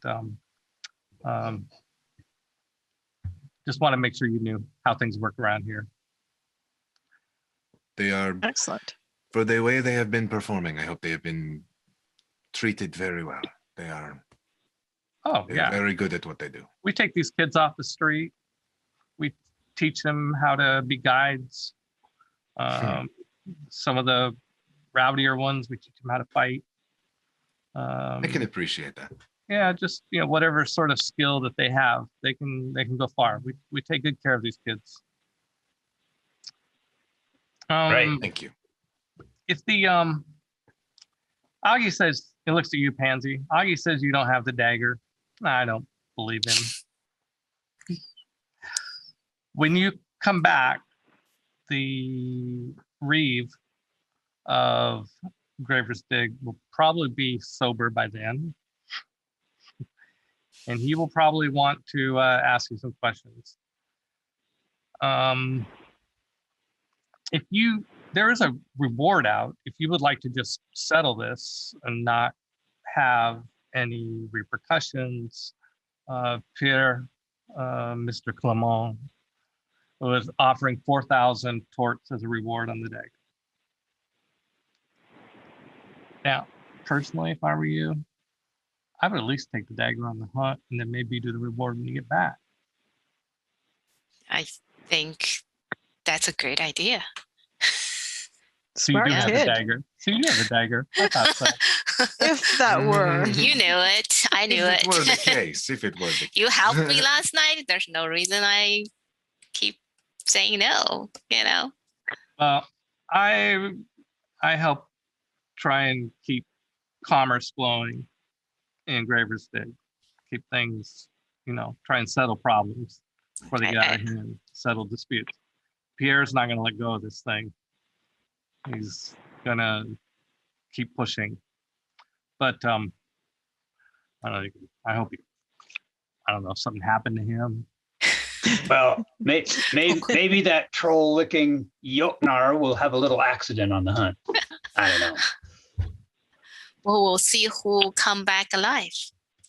Yeah, that's right. Other than us. So, speaking of other hunting parties, rather than describing, at some point they've all gotten here, and there are 5 hunting parties aside from you guys, and just briefly, I'll tell you what you see. There's a group called the Death Knights, and we have a piece of concept art for them, which I can show you. That sounds promising. Death What's Knights. our group name? We're the Barbarians, Barbarians. I believe. Or could we want to be like the Baldur's Barbarians?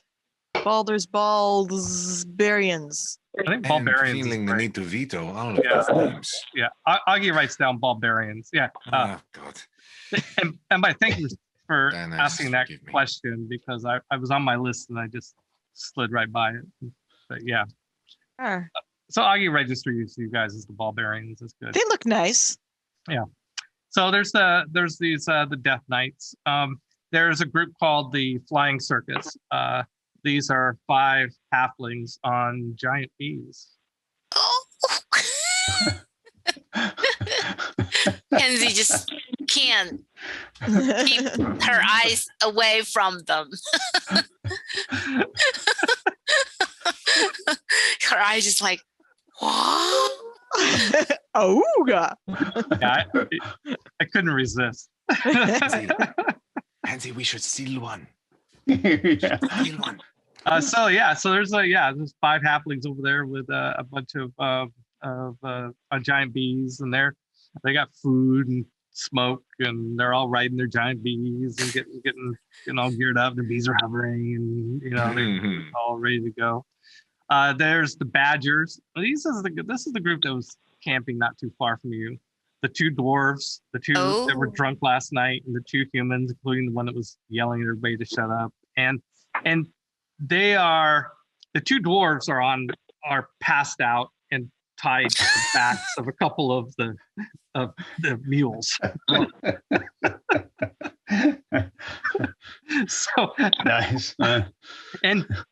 And they have another individual with them that you didn't see last night. He's huge, big dude, like Andre the Giant sort of size. Well, he must have some troll blood or ogre blood or something in there. And these guys look like hunters. Like they are, like they've got mules, they've got traps and nets and snares and crossbows, and a pygmy elephant and a 10-foot pole. They really quickly tie the safety flag to their 10-foot pole and holding it really high, making sure that everybody sees their safety Ooh, noted. Good idea. Yeah. And of course, there's Pierre de Clement and his 4 friends, who are also on horseback. And Pierre de Clement is wearing armor now, a full plate mail, and his horse has barding, and looks like pretty stacked up with stuff over there. Pretty boys. Is acquired. The 5th group is like you didn't even like. There's another group apparently at a hitching post. We don't see anybody there, but you see the referee is talking to somebody, and like it's just like they must be invisible or something like that. So there's another group that you can't see. Oh, great. Obviously, that's there. And we'll keep an eye out for the ref. Yeah. The invisibles. Well, if we can't see them, we can't see their hey, is their orange flag invisible? They you don't see an orange flag over there. All right. Good enough. Oh, darn. If only someone had fairy fire prepared. Oh, wait. Not going to bother now, but noted. Hold that for later. Yes, exactly. All right. Okay, so now we have. Okay, that's the deal. Now it's the sun appears in the heavens and chases the Anumians away. Dawn is here, and you're free to go. All right. Out into the wilderness. Clamber up onto the horses, and pick a direction, I guess, friends. Oh, so if the main goal here is to capture double points, kill if we can't capture, I suppose a druid would be very handy in letting us know where some of these creatures might be. Yes. A druid who was familiar with any of these terrains other than the forests would certainly be helpful, I'm sure. I can tell you all about what's inside your average forest, but this is not not my continent, monkey boy. So you don't have an affinity for animals. You can't sense. I animals. actually do have some points in nature that might come in. So I can rely on my first nature. So shall I roll a nature roll? Well, what's your question? What do you? We're trying to figure out, where some good. Where the critters are. Where the critters are, yes. Where the wild things are. Be a good place I don't know start. how you. It's wilderness. I mean, out there. Like, does anybody have any tracking capabilities? So this is so this place where you're at is right in front of the lodge is very well beaten down. There's a lot of tracks going different directions. A lot of traffic goes through here, so it's really muddy. All the grass is torn up. You imagine it will start to look more like normal grasslands as you get a little bit away from the entrance of the hunting lodge. And of course, the other groups, the Death Knights, as soon as they're cleared to go, they charge. They're like on a mission. They start galloping, and they kind of take a hard left out of the lodge and head in a southerly direction. The bees. The halflings and the bees, they start flying up.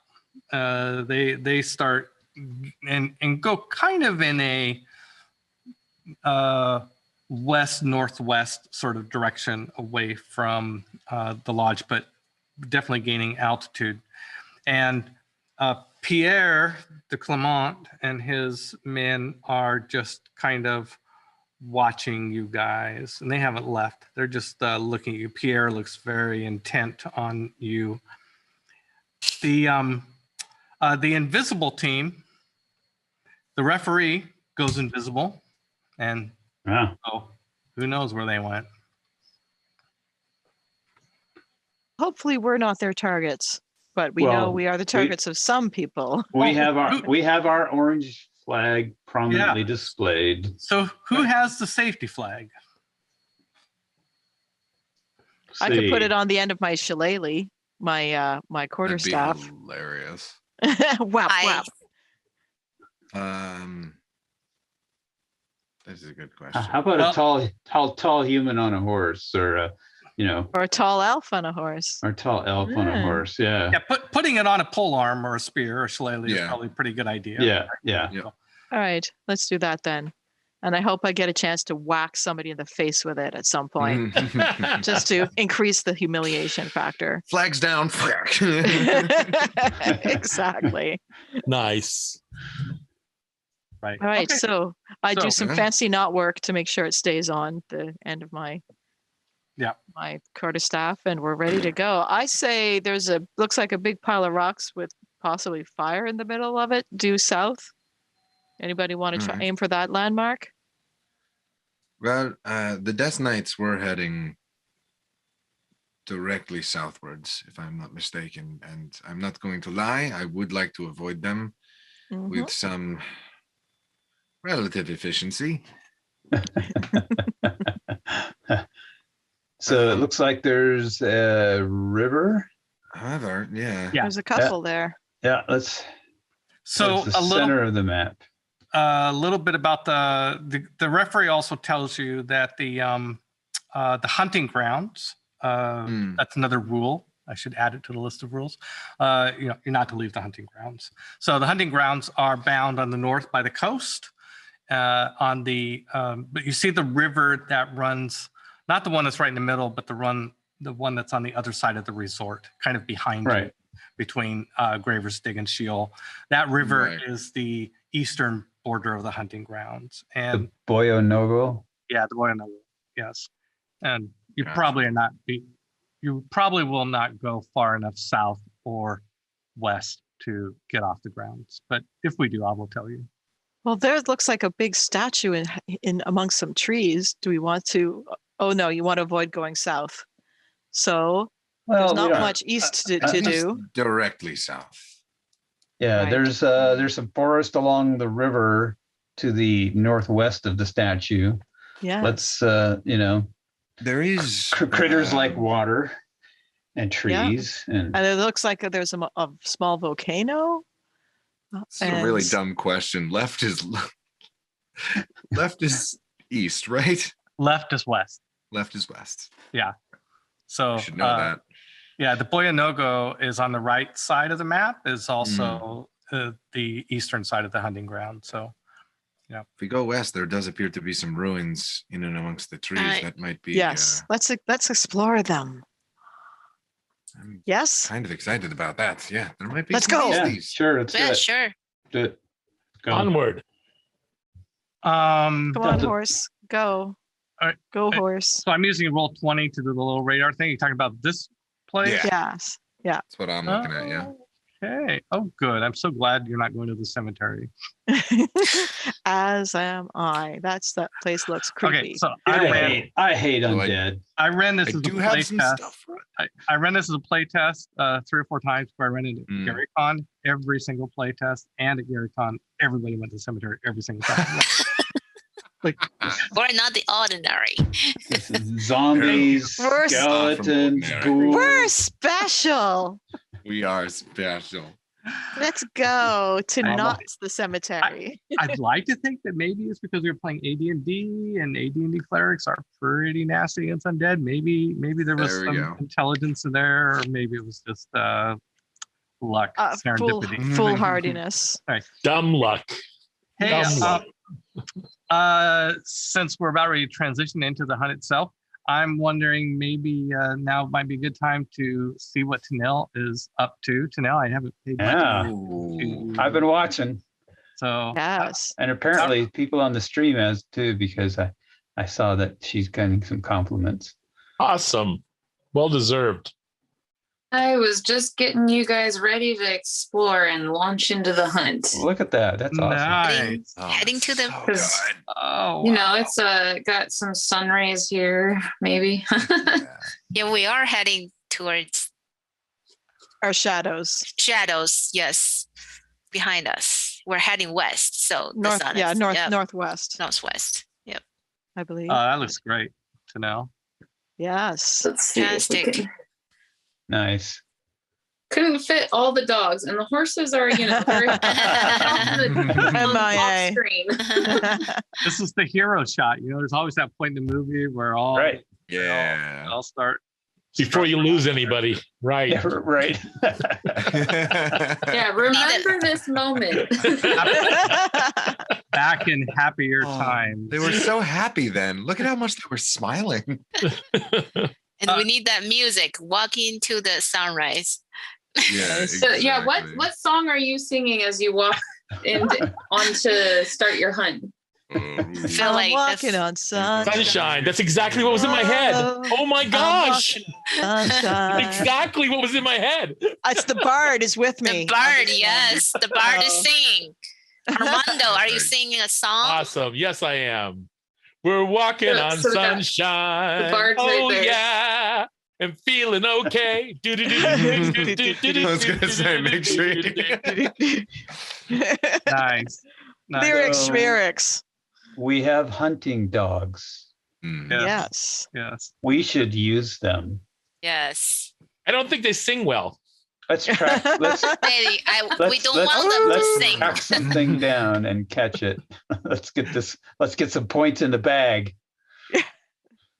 so to speak. Okay. Bags and points.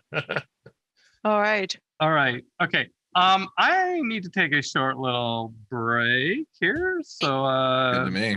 maybe we'll do a little intermission for a few minutes and then come back. And by the way, Yeah. congratulations for getting to the hunt. So Yay! Yay. Now And it's we rolled dice within the first 5 minutes. I mean, this is an auspicious start. yeah, you're in the hunt. You're in the hunt now. Yeah, let's go ahead and do the intermission. Thank you, Marcus. And be back in a few minutes.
Hello, welcome back. Hey, we took a little intermission there, to do the needful, and we are back. Our party is on the hunt, finally. 1.5 sessions in here. Let's see, it's coming up on 8 o'clock, so we got about another hour or so to play. And we've learned in our last session, if we play too long, then the script gets too big and it creates problems downstream. So these games are probably going to be about 3-hour games. So let's get to it. So the party is now left the lodge and is out in the wilderness, going across the plains, generally in sort of a northwesterly, west-northwest sort of direction, eyeing this on the map that they were given by Augie. It looks like in the northwesterly direction, there is some palms, sort of a palm jungle terrain, and some sort of dwelling of some sort of structure inside that jungle in a bit. And the party is thinking about going there to check things out. So as you guys start going, you guys are on horses, so you can make pretty good time. It doesn't typically when you're on horses, you don't necessarily ride at a full gallop. You go along a little bit faster than walking. Certainly a lot less exhausting.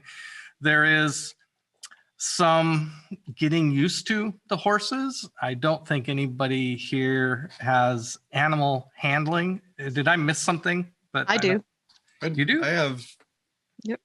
Animal. Yeah. Oh, well, I mean, it's not ticked +2 off. to animal handling. Yeah. Right. Well, I mean, That's just my proficient bonus. Yeah, no. Yeah, no everybody can try and handle animals by Right. using your normal wisdom sort of bonus, but I don't think anybody's actually proficient at handling animals.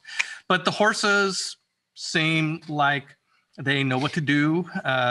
You can manage, but there is this general feeling of like, none of us really know a lot about riding horses, but it's a little soreness. You could probably expect some saddle sores by the end of the day. And Good thing for clerics. And I will remind you that you're pretty tired. The last and the badgers, that group of humans and dwarves, they were kind of going not quite the same direction as you, but almost the same direction as you. So you guys keep them in your sights for a while as you guys veer off in slightly different directions. And they actually just a couple hours out stop and make camp. So we're done. The badgers, they're the hangovers, is what they're called. We're just going to make camp here. I know it's only mid-morning, but we're going to go ahead and make camp. The sun is just so bright and loud right now. I think we should just let it do its thing for a while. The badgers are looking fairly sloth-like. Yeah. Maybe they do it at night. Maybe the badgers just don't care. Interesting. So the way this works in terms of the structure mechanically of how we're going to play this out is that if without pushing into sort of force march sort of mode, if you just want to take kind of a normal pace, there are sort of 3 segments to the day. There's a morning segment, a midday segment, and an afternoon segment. And then you would typically camp for the evening, and then there's a nighttime segment. That's how I divide things up. And with horses, you have the pony and the draft horse are slower than the riding horses. So that will dictate the speed of the party, which is a 40-foot movement space. Which just happens to be the dog's movement rate. Oh, well, there you go. Yeah. So between the dogs and the ponies, then that'll determine the rate of the group. And with you can go in each segment on this map, you can go a little bit more than 1 hex in a segment. So by going along in a northwesterly direction, by afternoon, you can see the jungle. So you go most of the, and there is a chance of random encounters. So I'm going to roll those, and I think the roll bar is available, right? Okay, so I like to make die rolls public as often as possible and tell you what they mean. So a random encounter chance is a 1 on a D10 in this spot. So I'm going to roll. First one, nope. Oh. Second one, nope. Third one, 1. Okay. Oh. Yeah. Okay. So we're going to have a random encounter on the hunt. There are some pre-planned encounters and there are some random encounters. So Peter, yes. where's Pierre? Yes. Are we being followed? That's a good point. So let's back up just a moment. Pierre and his men-at-arms are following you. Good for them. Yes. We should lead them into a really tough fight. Right. They are staying, maybe 300-400 yards behind you and are just basically going the same direction you guys are going. It means nothing when I just compare that with the range of my longbow. There's no significance to that at all. I'm just stating some facts is all. And they're beyond my range. They're beyond my range mostly. So the referee, what does the referee say? Is this legal within the rules? Just following other team? Sure. As long as they don't attack us. Right. Yeah. While we have the flag showing. Keep your flag, as long as your flag's up, they can't. Yep. Their flag is up too, by the way. Oh. Okay. Well, keep looking to the flag every once in a while. Make sure it hasn't become invisible suddenly. Pierre has it tied to the end of his lance, which is being held upright. So they are following you. What was I going to say? Oh, there is a little encounter for Armando, but Armando's not here. But I'll tell you, I'll explain it to him a little later what happens. As you're going along, around midday, a geckon, one of these little flying geckos, flies towards you guys and comes down to your party.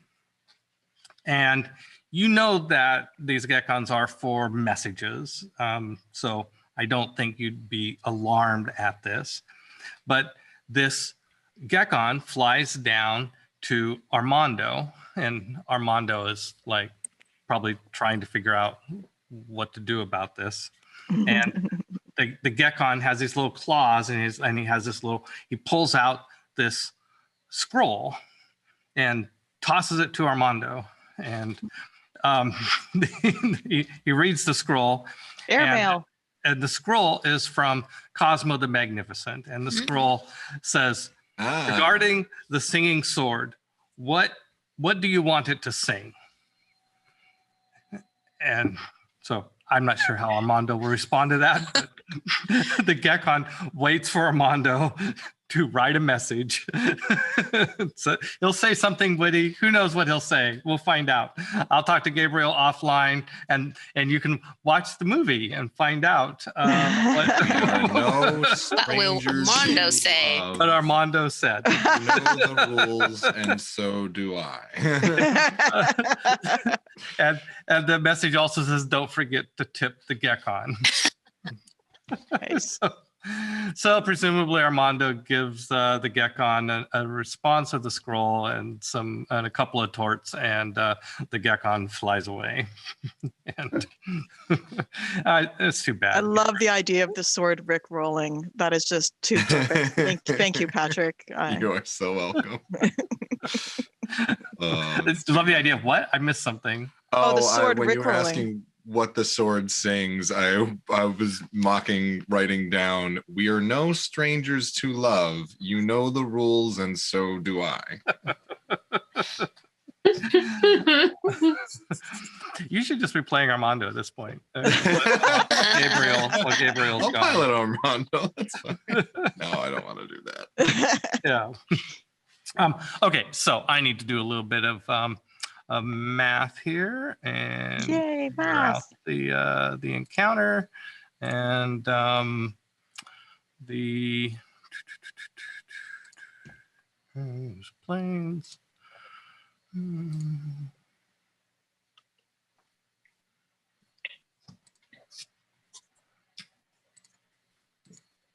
So who else learned their arithmetic with Dungeons and Dragons? Anybody?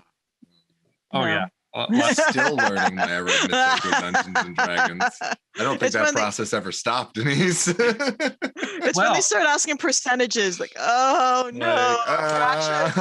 Oh, don't make me where's my think. D100 where I need it.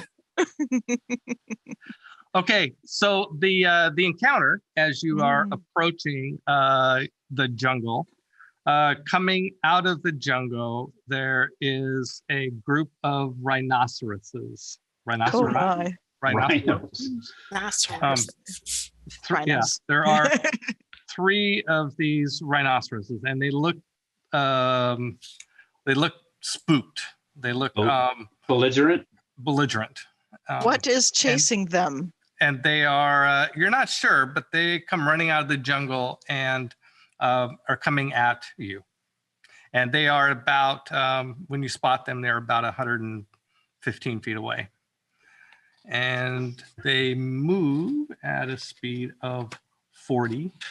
And it's where my pony goes. They are they're coming at you guys.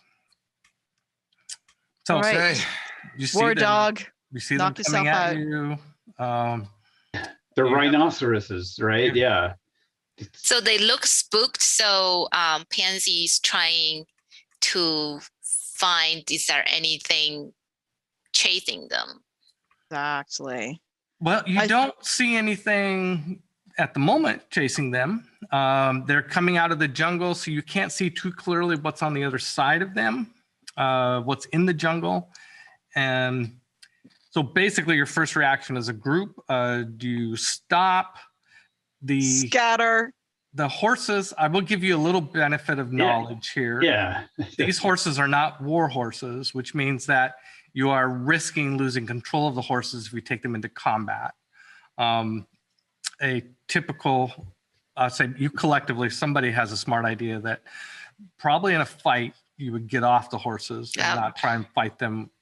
These horses are for transportation, not for charging, especially if you don't have animal handling as a proficiency. You can. I say we turn and run towards Pierre's group. Yeah, I second that.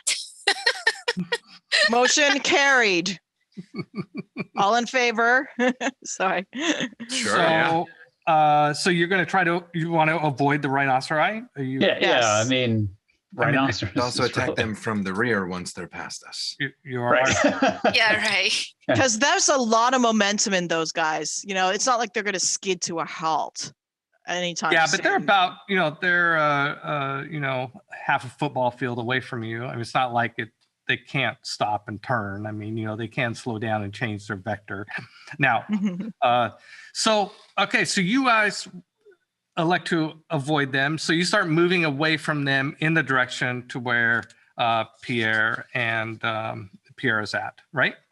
Sure. Because Pierre's right behind us, right? Yeah. Yeah, it's about 300 yards back. 300 yards. Should we sort of like split, let them pass, and then converge on the other side? Yes, pincher. Yeah. Full pincer maneuver. So you're gonna split the party. Yes. Or at least move off to one side. Why should the DM be the only one allowed to split the party? I agree. Let's have fun. Let's do this. Also, chaotic. I think the party being like, come on, we're maybe like 200 feet away from each other at any given time. They're all within bow range. Exactly.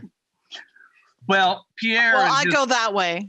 Yeah, Pierre and his group are not going to fight the rhinoceroses either. So, you guys split, and the rhinoceroses just kind of keep going straight, and Pierre and his group split off in one direction as well. So, say Torgrim and Calcimere go one way, Pansy and Claw the other. I'm going to stick with Pansy. Okay, Torgrim and Pansy are in one direction, Calcimere and Claw in the other, and Armando is TBD. It's team tall versus team small. Let's do this. Let's go. Hashtag go. team tall forever. I'm just gonna say Armando goes in an entirely different direction altogether. How did he manage to mount one of those things? What the? How did he want? Yeah, exactly. Right? Yeah. All of a sudden, Armando's riding one of those. This is the most talented bard I've ever seen. I think we should just wheel back around back to the direction we were going. Yeah. And being exactly. particularly wary of whatever the heck spooked rhinoceri, because those guys are big and mean and they're worse than badgers. They don't take anything. Right. Badgers aren't. Okay. So much at all. So the rhinoceri kind of go in between towards Pierre's group, and Claw and Calcimer to the upper side, Torgrim and Pansy to the lower side, southern side, and Pierre's group, it veers off towards Claw and Calcimer. Well, gosh, we'll let them. Just let them. They're coming towards us? Yes. They're risking the rhinoceri intercepting them, but they come towards Claw and Calcimer. Okay. And they lower Good for them. And they lower their flag. But there's 5 of them versus 2 of us. That's not sporting. Yeah, but your flag is still up, so yes, they can get disqualified for killing us. Keep it up the whole time.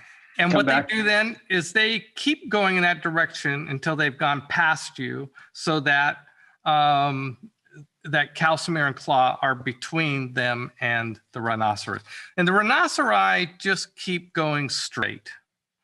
I really wish. Is plural for rhinoceros? Is it rhinoceri? Am I doing rhinoceroses? All right, rhinoceri. The rhinoceri just keep going straight, and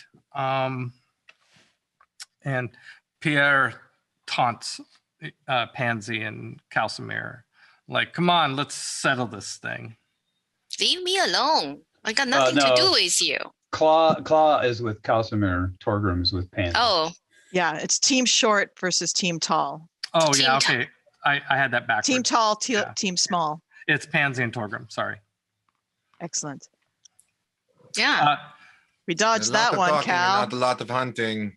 We dodged that one. We dodged that one very well. These ones. So, these ones are a little bit trouble. Do you keep the flag up then? Yeah. Yeah. Just leave us alone. I didn't do anything. And you should go with your hunt. Why are you so obsessed with us? Yeah, okay. So get a life, dude. Ugh. So they keep going past, and then they turn towards the jungle, the direction that you guys were heading, and head off and head off in the same direction you were, but in front of you. All right. That's something to be prepared for. Oh, look at that, an armed escort. Good luck. Okay. Thank you. The rhinoceri go past. The 4 of you can get back together, and Pierre and the war dogs are with us. The war dogs are on the hunt. The war dog is barking right now. Yeah.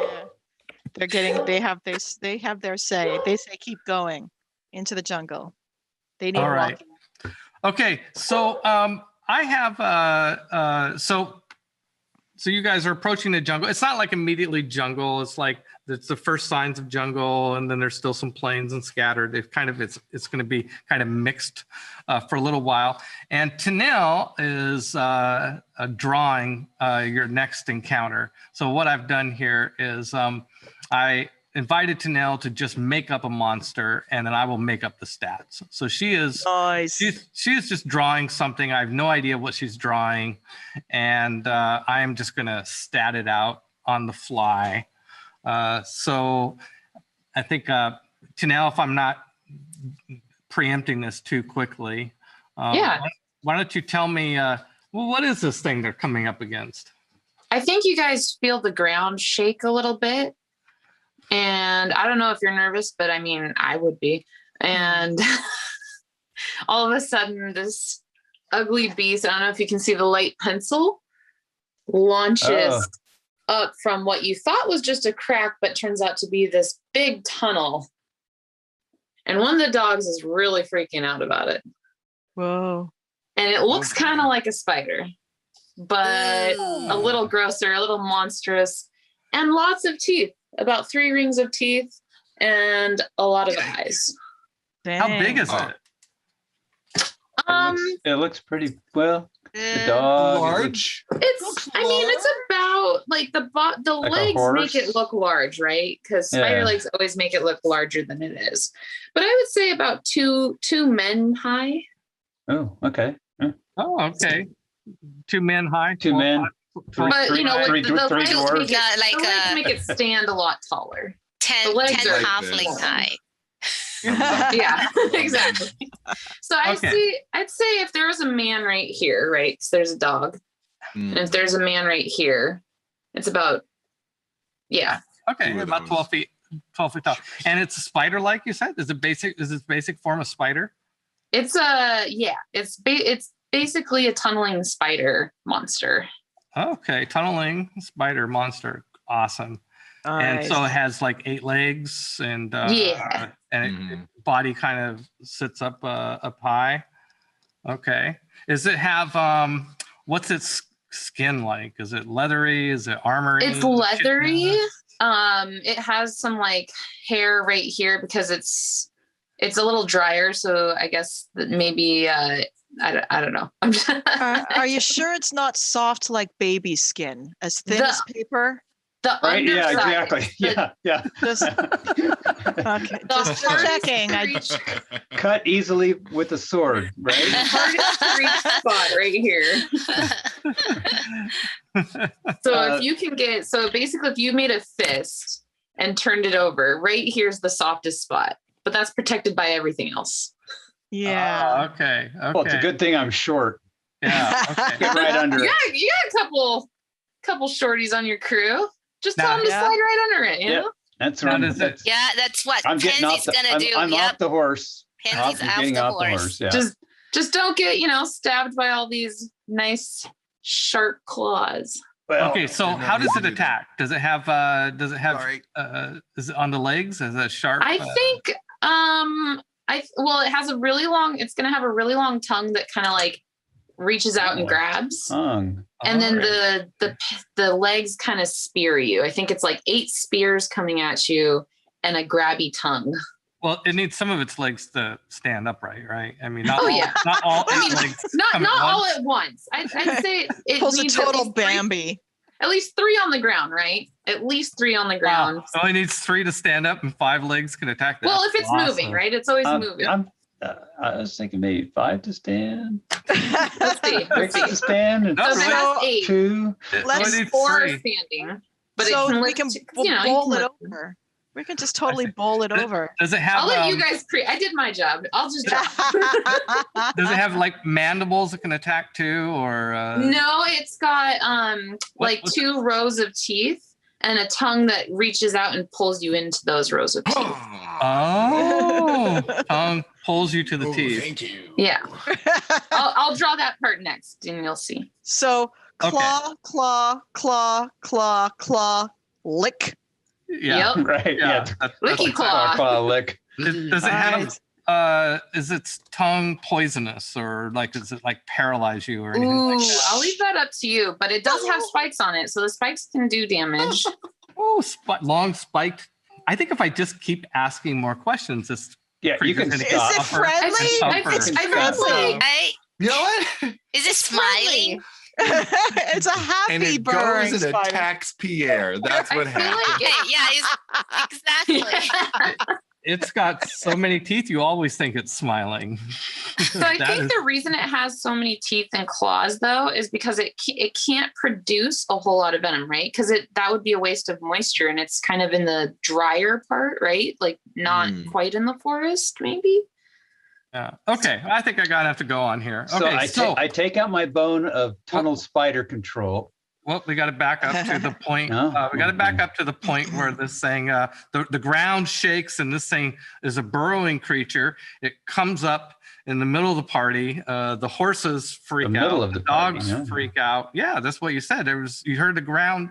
You felt the ground shake. Wasn't that it? Are we in the wood, or we're not quite in the wood yet? They're in the wooded area, but this is in. You guys aren't walking into the trees. You're avoiding the trees and walking through them, and that's where this spider tunneling body tongue thing. And the Pierre's group already gone? Yeah. Well, they seem to have gone at least a slightly different direction. I mean, you aren't walking in exactly their footsteps, right? So. Right. Okay, so everybody gets to make an animal handling roll of, let's say, DC 10, and just need to know if you basically are able to get off your horse and land upright and without having to, as the horses go crazy. Okay, so Claw is okay. And a wisdom bonus. Cal is okay. Yeah, sorry. We love that wisdom bonus. The cleric and the druid totally. So I have acrobat. Does that count? Oh, yeah. I'll let you acrobat. +7. Okay, that's fine then. Pansy's okay. I have athletics. Athletics is more like strengthy things. Climbing, jumping. Okay, sure. Oh, jumping. Right. I'm way too kind and generous. Go ahead. When you're sending after us, it's appreciated. Jumping off. And poor Armando. I know. Armando is sitting getting off the horse. He's trying to gain control of the horse while the horse is galloping away madly. But Armando is trying to get this thing down a party member now. Armando, come back. This is what happens when your internet doesn't work. I get to do things like that. So I wonder if Armando is logged into the Twitch channel. No, there's no way to tell. All right.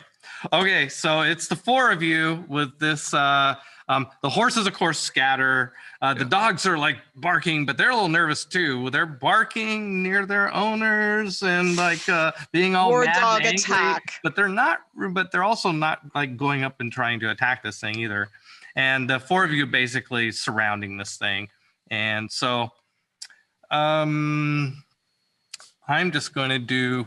Cal, why don't you do a party initiative for me? Just roll initiative. Do your initiative as the party leader, and I will do an initiative for him, the creature. Oh, goodness. Just to make it quick. Okay. 4. Dare you to do that. Wow. +2. No. Does that include the 2? Did you? I think so. I think so. Yeah, judging by the you rolled a 1. Use your big words, Patrick. You rolled a 4. I rolled a 3. Okay, how does that work? But you rolled a 3. I do have another question for Tanel. I rolled a 1. There's a +2 to initiative. How smart is the spider? Well, I have an interjection here. So at second level, Barbarian gets the sense danger. Oh yeah, it's dangerous. I mean, does that help with any initiative roll? No, I just made a group. Okay. Not this time. Yeah, I just did a group initiative. I can do that once in a while.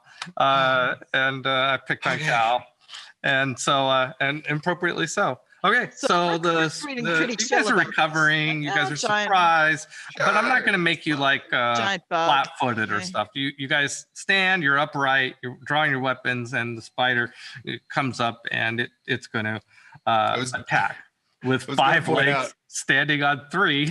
Right. I was going to point out I should have been rolling that at disadvantage, but I don't think it can get lower than a 1. Hey, can I give my luck to you? No. Okay, quit trying. I have a luck. Quit trying to work around the group initiative thing. Okay, I have luck though. Just go with it. Hey, he has luck. Scared. I have luck though. I still have luck. Oh, yeah. No, it's this is a fine. group initiative. It's So you're fine. lucky. You don't have luck for the whole group, only for you. Right. Yeah, I'm not lucky. Sorry. All right. So it's going to come here. And if I roll, I'm doing this in alphabetical order in terms of who gets the, I'm going to roll D4 to see who gets the tongue. Alphabetical order, that's Pansy. Okay. Oh, no.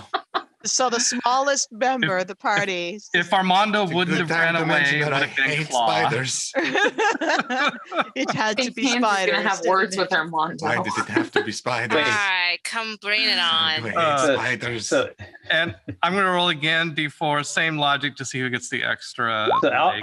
I'm confused on the Calcimer. alphabetical part. Alphabetical by God. player name No, or alphabetical by, Calcimer, Claw, Pansy, Torgrim. Okay, right. there you go. Okay, so let's do a. Why is Armando not here? He would have gotten the one. No! We're gonna blame everything Okay. on Armando. It's like Canada. Just blame Armando for Okay, I'm going to everything. give the legs. I think This is a plus bad day. 6 to hit and maybe 2d8 damage. Seems like a good +4. That seems good. Okay, 2 of them on Calcimer. For the first one, that's a hit. Second one, that's probably a miss. And Wait. damage is going to be. Were you rolling to hit just then? Yeah, 16 doesn't hit. 16 doesn't hit with a plus Nope. 6 to hit. That's a 22. What's your armor Oh, class? it's a 22. Sorry, I didn't see the +6. No, yeah, my No, armor class I just did that in my So head. Hicks, I just did that. 18. Yeah, I just did it in my head. You know, I'm not that slow yet. 1 hit, 8 + 4, 12 points of damage. I am down. Damn. Ooh. Oh, okay. Calcimer is at 0 hit points. Zero. Okay. so the healer down. Tanel, you made this creature a little too tough. Oh, Oh, blame it on Oh, the did artist. she? Oh, Oh, Are you Armando. DM, it's all DM. You can't get away from this. Yeah, I mean, Okay. +6 on every, sure, uh-huh. I don't Okay. think this creature is very smart. It works off of instinct. I think all of the dogs are way smarter than this creature. Just saying. Just Well, throwing yeah. that out there. Okay, we'll. I think I better get the dogs in on this first, but let's finish the spider's attacks. Mrs. Claw, and Pansy. Oh my gosh. 1 hit on you, for 8 points of damage, and then the attack on one on Torgrim. 17, that's going to hit. And let's do the 9 points of damage on Torgrim. Uh-oh. This is... Okay. Oh, and then the tongue. Yeah. So I've never felt so threatened by those words. Tongue is... I think I better ease off and just say the tongue only has +2 to hit. Yeah, I don't think the tongue can do that much damage. It's just like a grab. It just grabs Yeah, you. yeah, it's not that accurate either, right? Yeah, no, it's a yeah. big dumb beast. Whose side are you on now, Nell? What's I don't know. I thought that with the... she's neutral. She just speaks the truth. okay? So yeah, the tongue missed. I'm pretty sure on Pansy. All right. Okay, so now you guys get to do stuff. The cleric, the worst possible I cleric am is going down. unconscious. The I'm cleric, immediately unconscious. the cleric is unconscious. Okay, so are you? Let's see. A little rusty on 5th edition. No, you're at 0. I'm at 0. I had 12 hit points and you took all 12 away. So now I roll a death save. Now you roll a death save to see which way you go. All right, let's start with that. Go ahead, Cal. That's a failure. Oh Don't you have a luck? How about luck? You Luck. get a second no! roll. Luck. Lucky cleric. Lucky cleric. Yeah, can I use a luck on a death save though? Of all things, you better be able to. I don't My know. God. Whenever you make an attack roll, an ability check, or a saving throw. Saving throw. Yeah, Boom. sure. There you go. Okay, so Yeah, go ahead. I will burn a luck. I mean, you sure you don't want to wait till like the 3rd fail? How many That's a saving good throws do you point, get on though. a death No, he makes a roll? good point. He makes a real good point. I will save. I have two luck points left to burn. I will wait. You're not even close to dead. Do it. Do it. Yeah. You're not Okay. even actually Okay, dead. save it. All right. Actually, That's much better, Calcimer's turn. actually. Claw, what are you going to do? I'm going to hit him with the healing word. Ah, Healing word. lovely. Okay. This is, let's see, you're a druid, right? Yeah, page 250. Okay, I got Creature of my choice. I got the cards right here. Oh, nice. I do So the I can cards. see him. Oh, you're doing that on Cal. I Yes. get it. Creature That of way I choice. don't have to like run over and do anything. I just throw some healing vibes over at him. Oh, yeah. Four plus Appreciate that three. greatly. Okay. Whoa. Slow down, girlfriend. This is, you're in a threatened area. Trying to cast a spell while you're melee, but I think what you can do is this is healing word. You can cast it as a bonus action, so you can disengage, move away, and do that. Excellent. Okay, so go ahead and roll the D4 plus your spellcasting ability modifier. RD4 plus 3. Can you not cast spells within 5 feet of a enemy creature, or? Did I got that wrong? I don't know. I'm just falling back on old instincts here. I'm still learning. Yeah, if you're in melee combat and you cast a spell, don't they get an opportunity attack on you? Or you just cast spells? No. That's only Ed. if you're moving out. They get an opportunity attack if you're trying to move out of range without disengaging. Oh, so 5th edition, you can be in the middle of a sword fight and cast a spell? Absolutely. Okay, there might be a house To rule my about that knowledge. coming out right now. Okay. I will not introduce that. Yeah, I don't like that, but I will live with it now, and we will talk about house rules at the beginning of Somebody the else session. might correct me We're in going the to chat. talk but- about this, can't they? Yeah, never mind. We're going Never to mind. have words. Yeah, stay up there in danger and cast your spell. Okay, and heals you for 6, Cal. Cool. All right. Too bad you already had your turn. Pansy. So, Pansy, look around and see what appears around. No. No. No, okay. Pansy, take out her dagger. Get busy. Which dagger? The magic dagger. Her new one or her old? Yeah, her dagger? the new dagger. How many The- magic daggers All does right. this halfling have? All right. My gosh. A lady never tells. Give yourself an additional +3 to hit with this dagger. Wow. Oh, all right. So It is a nice dagger. it is So, nice. are you dagger. swinging at the leg or the tongue or the body? The turn. The tongue is kind of hard to hit. So the spider, is the body leathery or like Claw asked? Like I didn't quite get. How does it look like? Is it baby skin or? There is a weak spot right underneath. So if you want to go up under the spider and attack the weak spot, that's Right. So how far away that the spider? Wait, because the dagger, I think it's a range of 60. It's 20, right 60. there. You're Oh. no, you're not. You don't have to throw the dagger. You can swing it. Oh, okay. It attacked you. Okay. Yeah. So yeah, I'm short, so I don't know I can reach him. Oh yeah, that's right. 12 feet Pop tall. You could make an acrobatics check and Yeah, I jump it up in Cinematic the air and it go Let's for see. the let's just say the throw. Jumping is actually Athletics. Athletic. What's Okay. acrobat? Let me see. Staying on your feet, balance, stunts, dives, rolls, and flips. Jumping is athletics. So What is flips? okay, so I'll do well. You're not going to get Do a around the flip. jumping requirement by trying a flip, okay? Okay, so you can rush in there. I'll just make it a DC 10 athletics test to jump high enough that you get a shot at the soft underbelly of the spider. So if you want to do that, 3. roll athletics. Okay. Yes. Like she parkouring up the leg. I can't do I don't want to do athletics. Okay, well then swing at a leg or Yeah. a tongue. The tongue attacked you, so you can swing at Right. the tongue. Yeah, or the leg. tongue's right there. So I'm gonna swing at the tongue. All right, swing at the tongue. I'm going to say it has an AC of 6. Okay. Okay. I'm rolling a d20. 6. I'm thinking AD&D, aren't I? Yeah. Wait. I'm sorry. Yeah, Here, someone well- get confused. AC of 14. AC 14. Thank you. Yeah. I started doing this hunt. And I just slipped right back into AD&D mode, which What's was the last. taco? Roll D20. Roll your D20. Roll the hit. Come on. Oh, 4. Really? Oh, well, what? yep.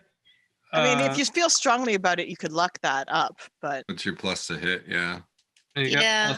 +3. I don't think you got a total plus 10 though. Is what you need. I think that's a miss. Torgrim. Yeah. So I will be going for one of the legs that is supporting it. timber.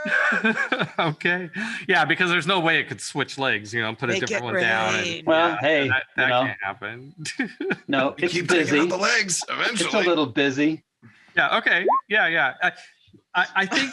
Yeah. Go for it. Okay. So the legs are Or, also AC 14. So go ahead, swing the leg. So I did that 7 plus 5. Yeah. You missed. Yeah. Oh gosh. Come on, you guys. Okay. Well, there you go. That was all of your actions. The Anybody have dogs. any? I think the dogs better dogs. get in on this. Okay. Also, Actually, no, I'm raging. Okay. nice. So Okay. This is You it. missed and you're mad about it. Got it. yeah, yep. The war dogs. I don't know what does the rage do. Okay. Let's go around. Calcimer, you have a dog? I have a dog. Do you? Hunting dog. You have a Yes. hunting dog? Hunting dog can attack if you want. Yes. Okay. Roll give me 1 D20. second. And it would just attack a leg that's near there. Yeah. Yeah.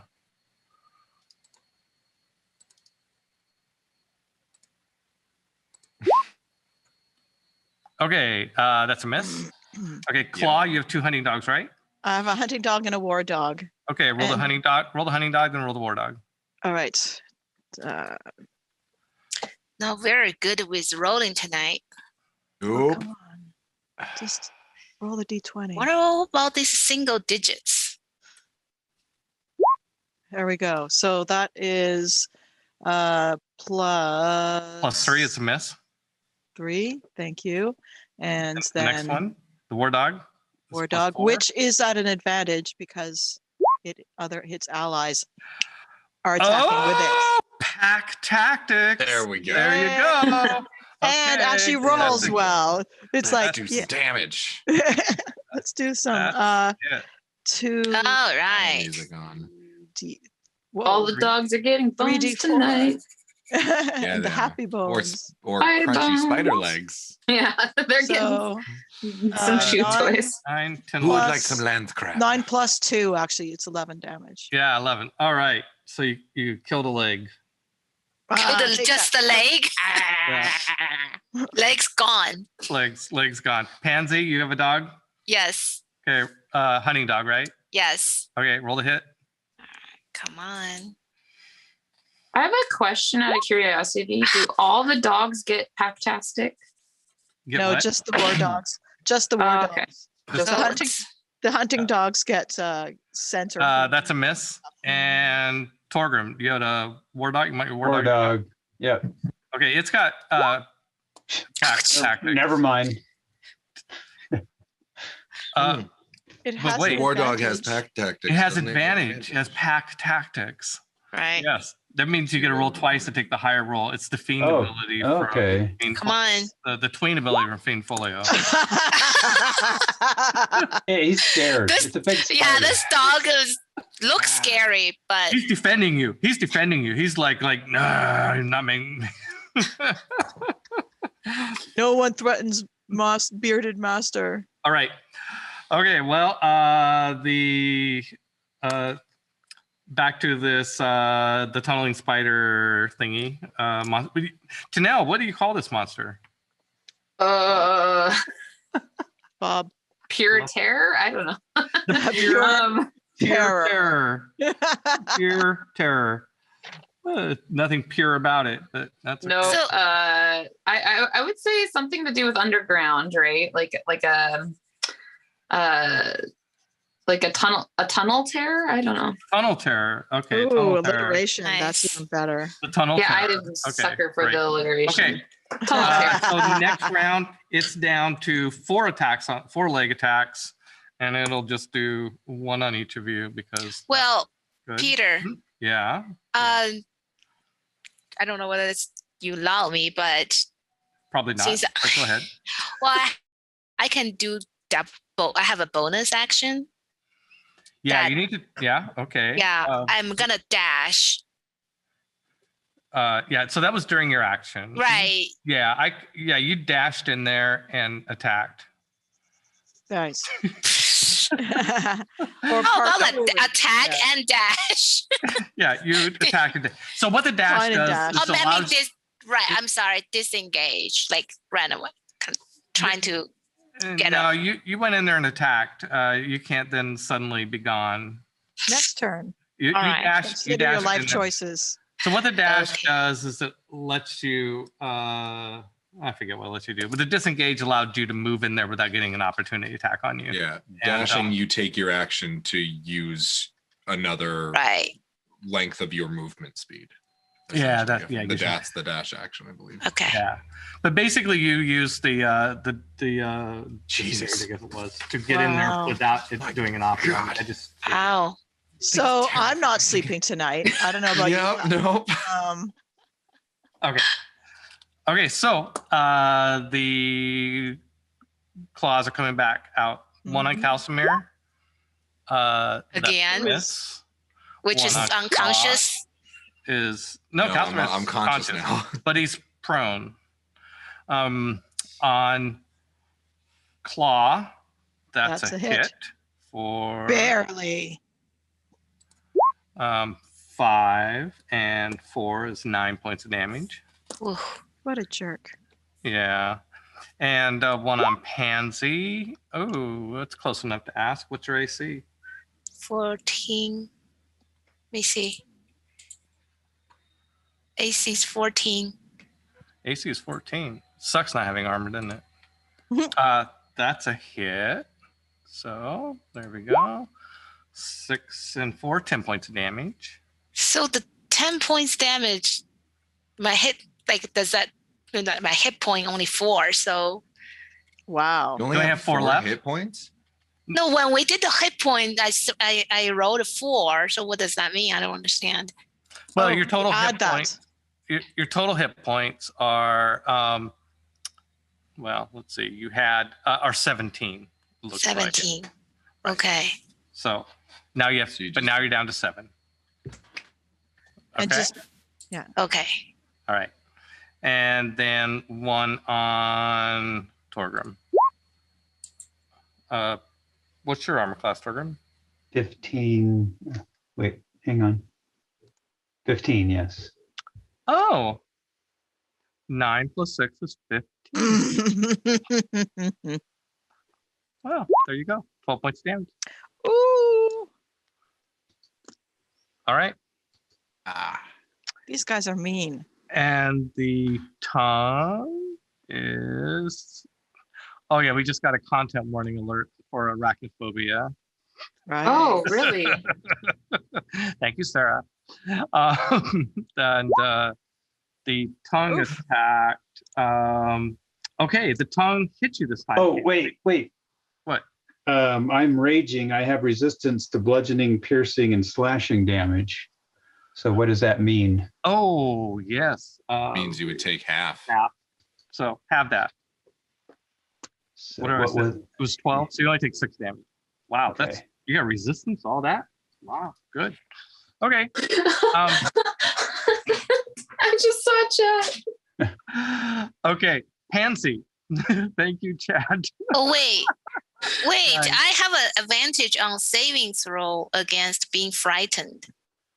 Well, you're not frightened. We're not frightened. No, I'm frightened now.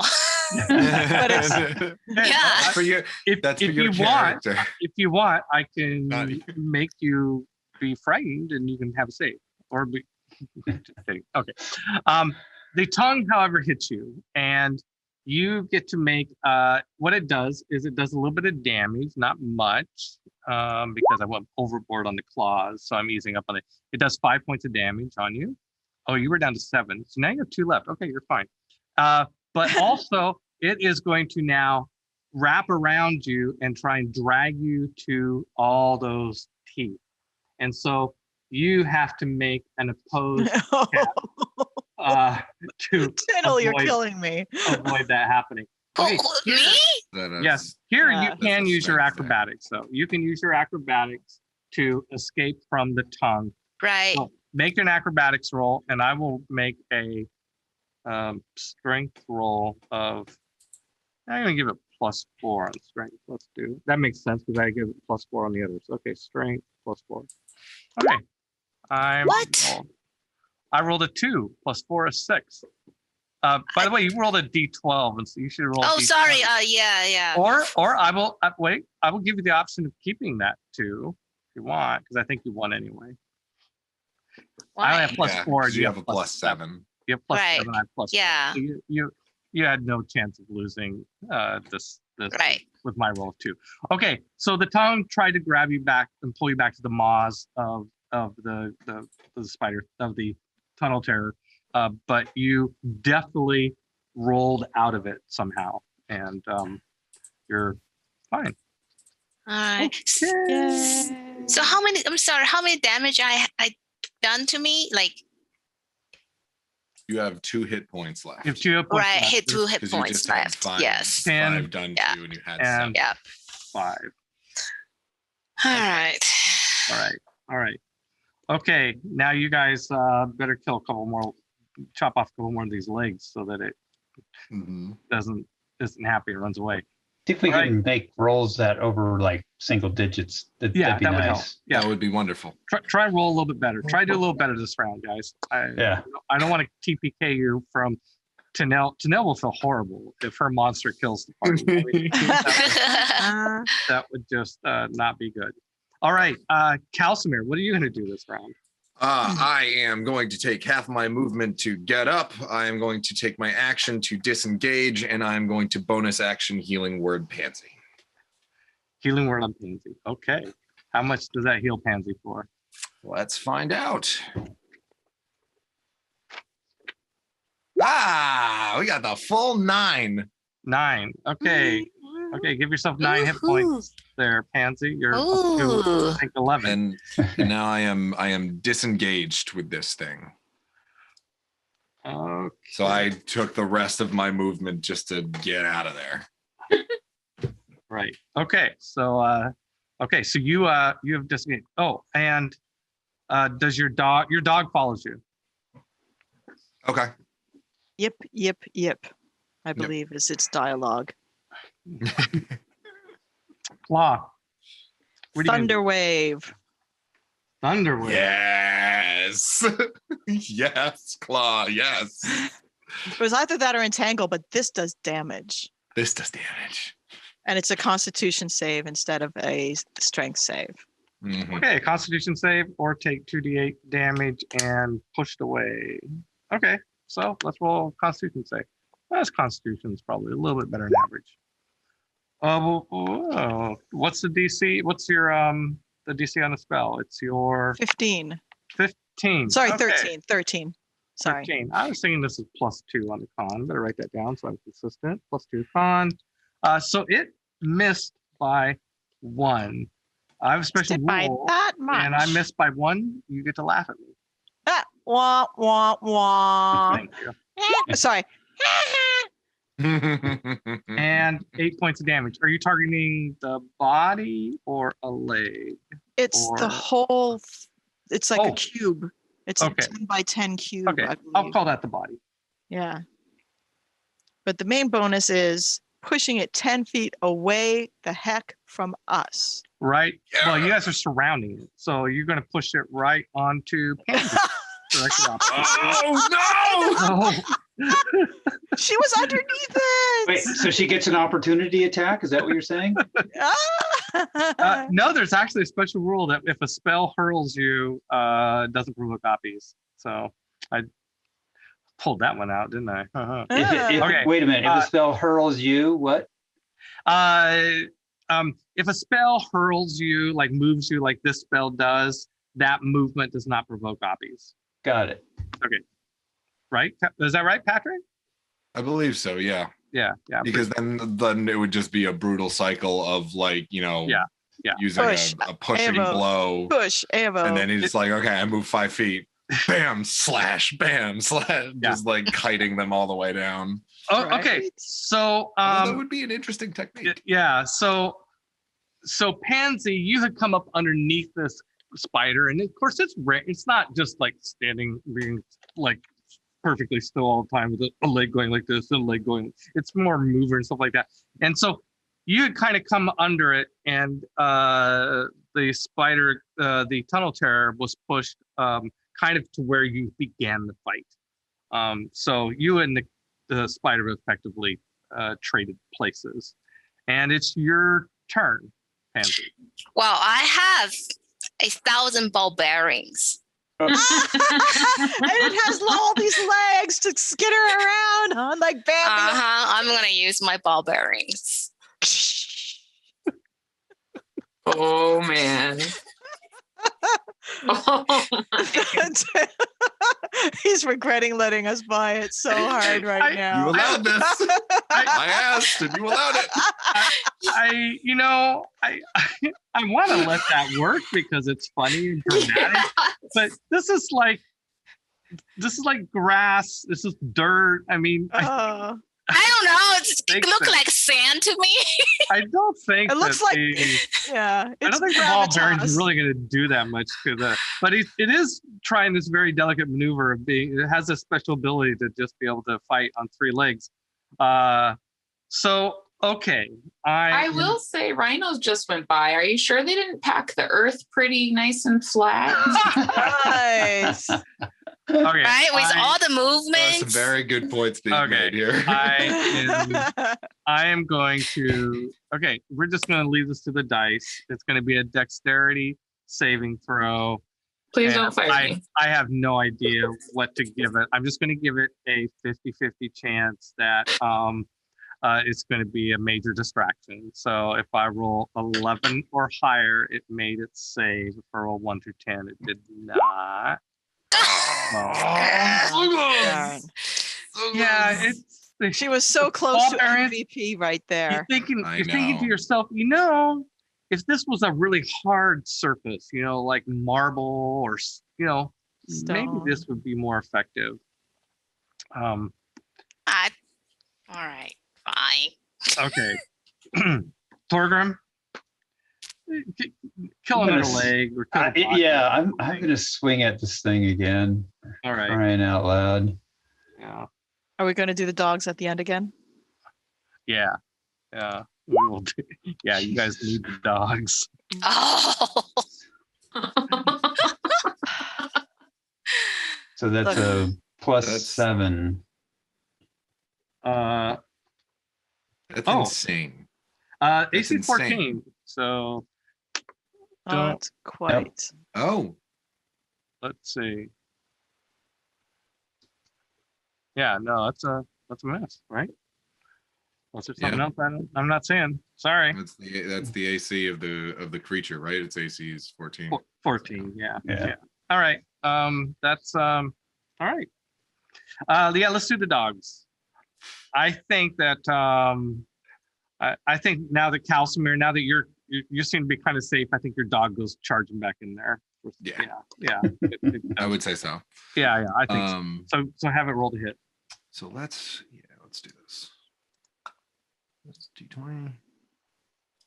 Come on, doggo. No. All right, Claw. Okay, hunting dog. Hunting dog is up first. And the war dog. That's +3, so it's 11. And the war dog is also a miss. Darn. I'm gonna refresh my page. Goodness. I'm gonna refresh. I know, me too. Refresh this to see if that helps. That's like training your dice. All right, Pansy, yours. Your dog. I'm refreshing this. Yeah. Roll20 has a Just thing where their algorithm's kind of broken, where if you roll too well at one point, it'll just start nerfing your rolls. Oh. Theoretically, if you keep rolling badly, it'll start giving you better rolls. Huh. Does not seem to be happening here. Yeah. Well, that's interesting. Roll for your dog, Claw. Pansy. I am working on it. Here, rolling. Roll 20 dex tech. Wow. 22. Ah, okay. Torgrim, All right. War Dog. Yeah. Not. Oh my goodness. I would like to register a complaint. These dice are so fired. Yeah. These dice are unloaded. I am going to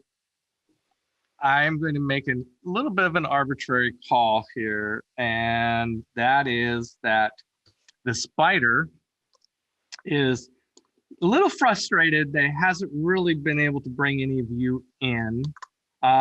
So it's going to switch its tongue attack to try and get one of the dogs.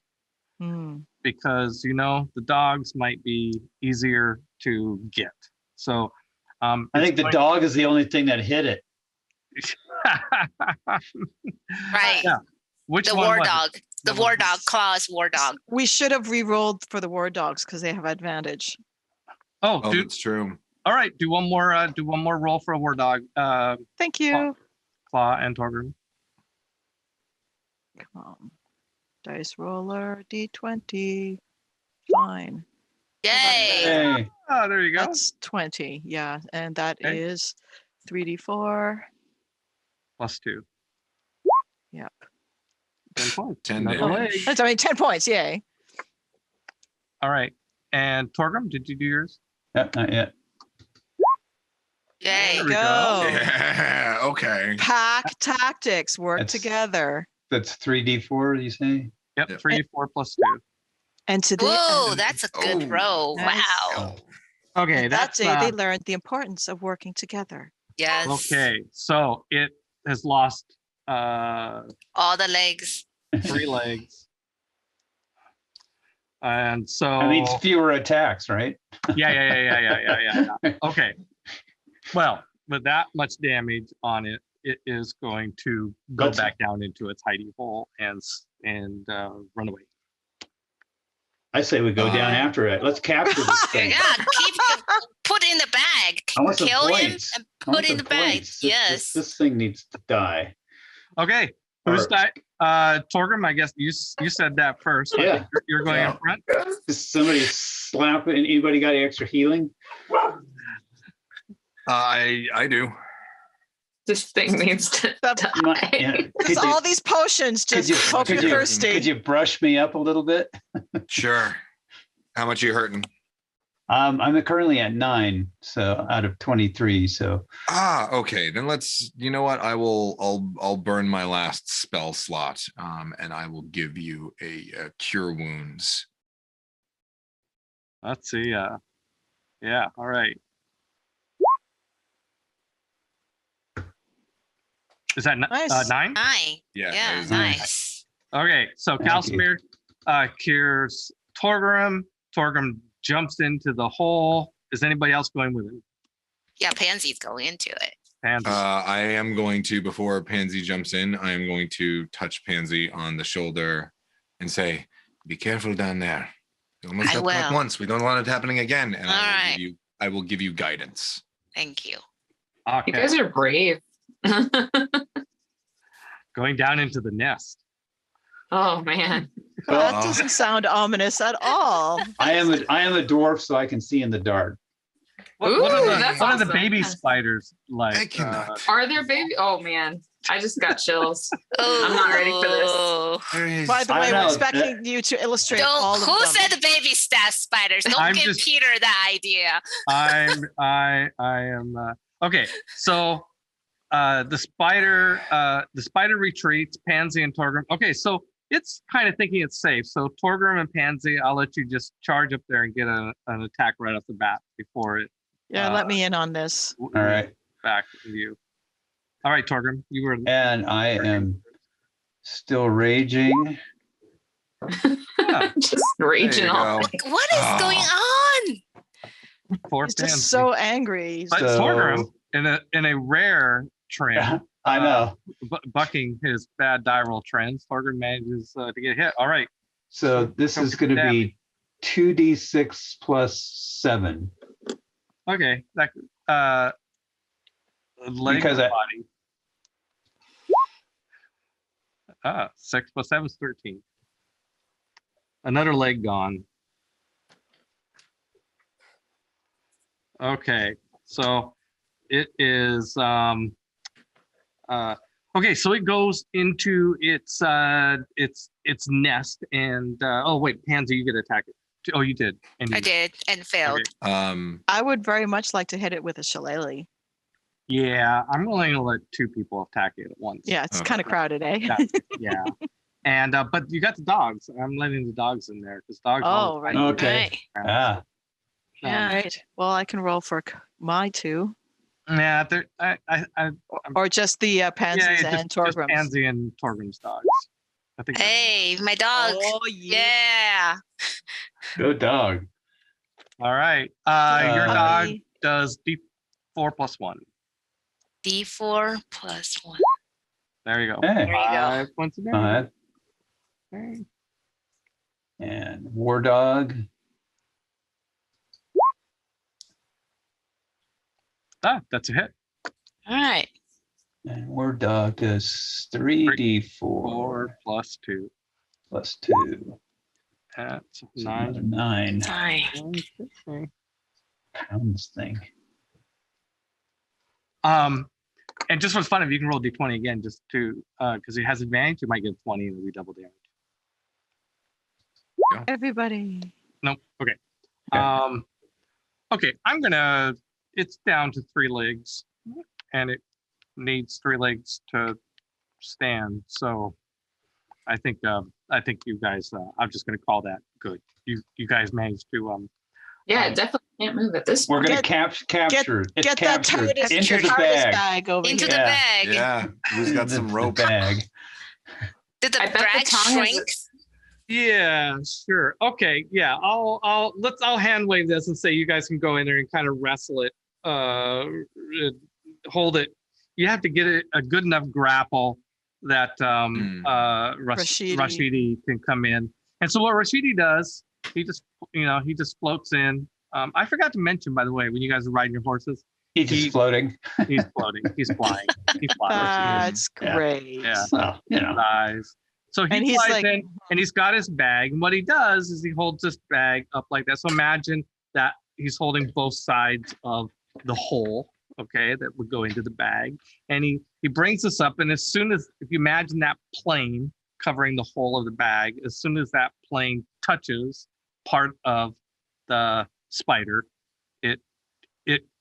the spider then like turns in, like it starts to coalesce and turns kind of gaseous and gets sucked in like a Hoover into the bag. All right. I love it. Okay, and it kind of goes gaseous. It gets smaller, so that it fits in there, and just like, and kind of this weird. And it happens pretty fast. And a magical effect. And so you guys got some damage on you. You captured a spider. Is there okay? Is there anything else in this nest? Oh, we're playing Dungeons and Dragons. We got like say for instance, previous victims. Yeah. Is everyone all right down there? Well, since I obviously ad-libbed this whole thing, you know what I'm going to do? I'm going to draw the curtain to a close. It's 9 o'clock. And tomorrow, next week, we will tune in next week, ladies and gentlemen, when we find out how much the characters get. Yeah, we will. But yeah, I think there's a couple of dead bodies. What's left? There's a few gravers that have died by this thing, and it's going to have whatever gear survived the spider, the tunnel terrors. Heck yeah.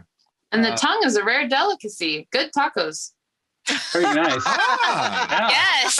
hey. Nice. Good Rare eating. spider taco. Food. Yay. Yes. Tongue is a rare delicacy. I love it. All right. Who wants land crab? So I think a long rest is in order. Yeah. Yeah, maybe think down so. here in the spider's nest. you can Spider take a nest. rest. Yeah, why Yeah. not? Meanwhile, like Why Hal is at not the top of the indeed? opening with Claw, just like, is everybody all right down there? You guys okay? You dead or alive? Have you seen anybody Hello? seen Armando? Yeah, Oh God, Is Armando. Armando back? I That's think the name Armando's of- horse goes riding by and Armando turned around. Okay, on that's the one horse accounted and for. facing the Wait. wrong direction. That is the name of this episode. Where's Armando? Where's Armando? Where's Waddle? Where's Hey, you Armando? guys. Where's Mondo? I think Oh, Armando's man. horse just ran by. There you go. Nice. Perfect. Very nice. Oh, that's great. Okay.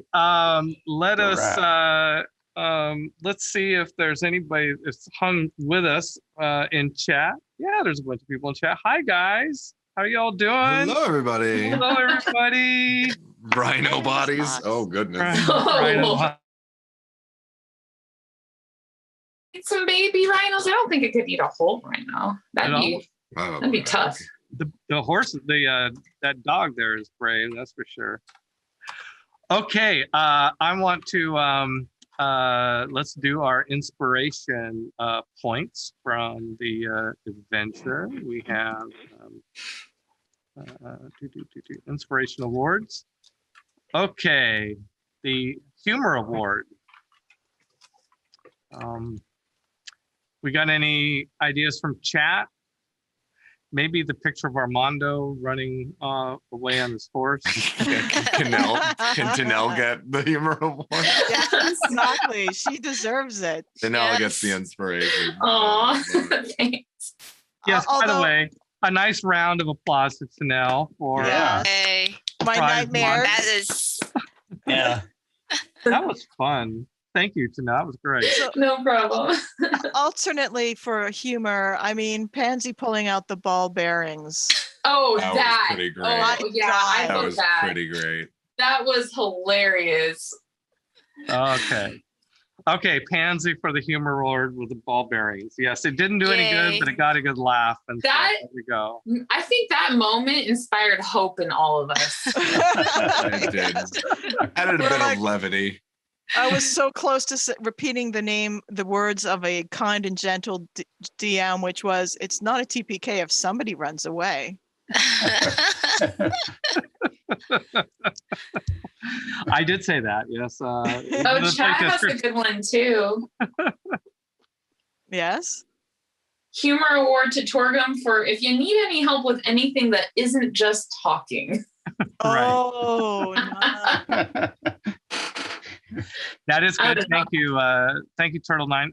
I think I'm gonna side with Pansy. If anybody- Yeah, I think Pansy's got this in the Bulbarian bag.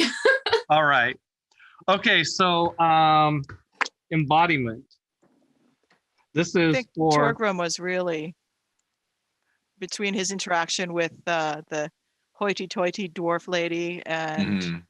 just generally more action kind of dwarfiness. Less I would talk, say- more action. Yes, exactly. yeah, I So agree. that line does come into play for an inspiration. all right, Torgrim. I'm good with that. Mold breaker. I don't think we're really that far yet. Although if Torgrim would have said, yeah, sure, I'm out of here, he could have dropped out of the campaign, come back to the plan, and gotten the mold breaker award. Bye. Right. See you later. I quit. Wow. Get the inspiration, but I guess take it with you. Okay. Roll up another character. What random graver do they run across out here in the wilds of Somarrian? Okay, MPV. say, I think, I was gonna say the I dogs. was gonna say The dogs. dogs. I mean, Seriously, I was gonna the say dogs did more claw for damage that. in the fight. Well, you know what? As the person who purchased the dogs, Yeah. There you go. there you go. Patrick, what were you going to say? Oh, I was gonna say claw anyway, but that's a better reason. But I'm curious if you don't mind sharing. Oh, for bringing me up and then, like right after I got knocked out. Oh, And saving me from making any more death I saving see. throws. Thunder Wave. Claude deserves Thunder MVP Wave. for saving your character. Got it. No, well, there was multiple other reasons. Thank you very much. If Claude didn't save, sorry. If Claw didn't save Cal wouldn't have been able to heal. Exactly. Yes. I'm with you. I agree. I think saving the cleric is probably in any game. If somebody saved the cleric, that probably is a very strong candidate for an MVP award. Okay, thank you. Okay, workforce. I think this will have to go to Cal. He healed everybody that we could finish the job. Well, I gotta say the wine. Exactly. The wine. Yes. That was pretty awesome. Yes. Have a drink. Yeah. A whole gallon of wine. It is Cal is a workhorse in here. To drink, only drink, nothing but drink. And that day he became an alcoholic. Yeah, exactly. Okay.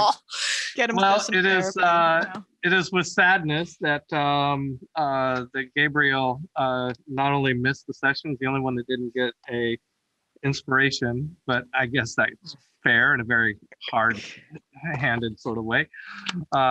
So hopefully Gabriel gets his internet fixed. But anyway, the four of you all get a point of inspiration, and none of you used your inspiration, I don't think, from last time. So that's 2 inspirations each. So obviously I'm going too easy on you guys. Right. I don't know. I had my doubts there for a minute when we were all rolling. Right, like keep rolling 2. 5, 4, 3, 5, 2. I wish I could roll a 1. At least I can get a reroll, but 2. Exactly. 2. You had your doubts when the dog rolled better than you. Yes. Yeah. Oh yeah. No, my good Odin. Good boy. He gets a steak. Yeah. I think he gets a piece of that tongue. I think he gets some tongue. Yeah. Yes. The dog gets the tongue. Dog gets the tongue. Oh yeah, and I think that also while Armando was out there dealing with his horse, the Gekon came back and asked what kind of sword the talking sword. Go away, we're busy. Why are you coming to us? He's obviously not here. Oh wait, beginning of next session. Oh wait, he is here. There he is. How did you sneak up on us like that, buddy? Yeah. What kind of sword should it be? Yes. Okay. Well, thank you. That was a lot of fun. That was so much fun. Tanel, splendid job. Oh my gosh. Oh gosh, that was. Do you want to show us like one of the previous images you drew so we can be less nightmare? Yeah, right. You know, like, Heading to the sunrise. There you go. The music. Conquered. Cue credits, cue closing music. Yes, Yes. please. Well, fortunately, the spider didn't talk, so unfortunately, I don't get to cast an actor for it. But all right, that's Just it. have Thor keep saying, "I hate spiders. I hate spiders. I hate spiders." Have all of us. All right, Marcus, if you can cut me to the next thing here, I'll do the. Bye, everybody. All right. Thank you for joining us tonight for Actoroke, episode 2, the RPG session. Steve is probably already writing the screenplay adaptation for next week. And we will be back a week from tonight where I will get to work with the actors who are playing the various characters that you met tonight, including the 5 actors that are playing our player characters, Thor, Nye, and Layla Blue Aram Panahi, and John J. Bishop, and Sarah Moore, and also Rennie Aracto. Although Rennie's not going to have much to do because he's playing Armando. Okay, I should stop making fun of that. And we will be back in 2 nights for the movie that we cut together from those performances, and then in 2 weeks, and then in 3 weeks we will be back here for episode 3 of The Ball Bearings. Thank you for joining us.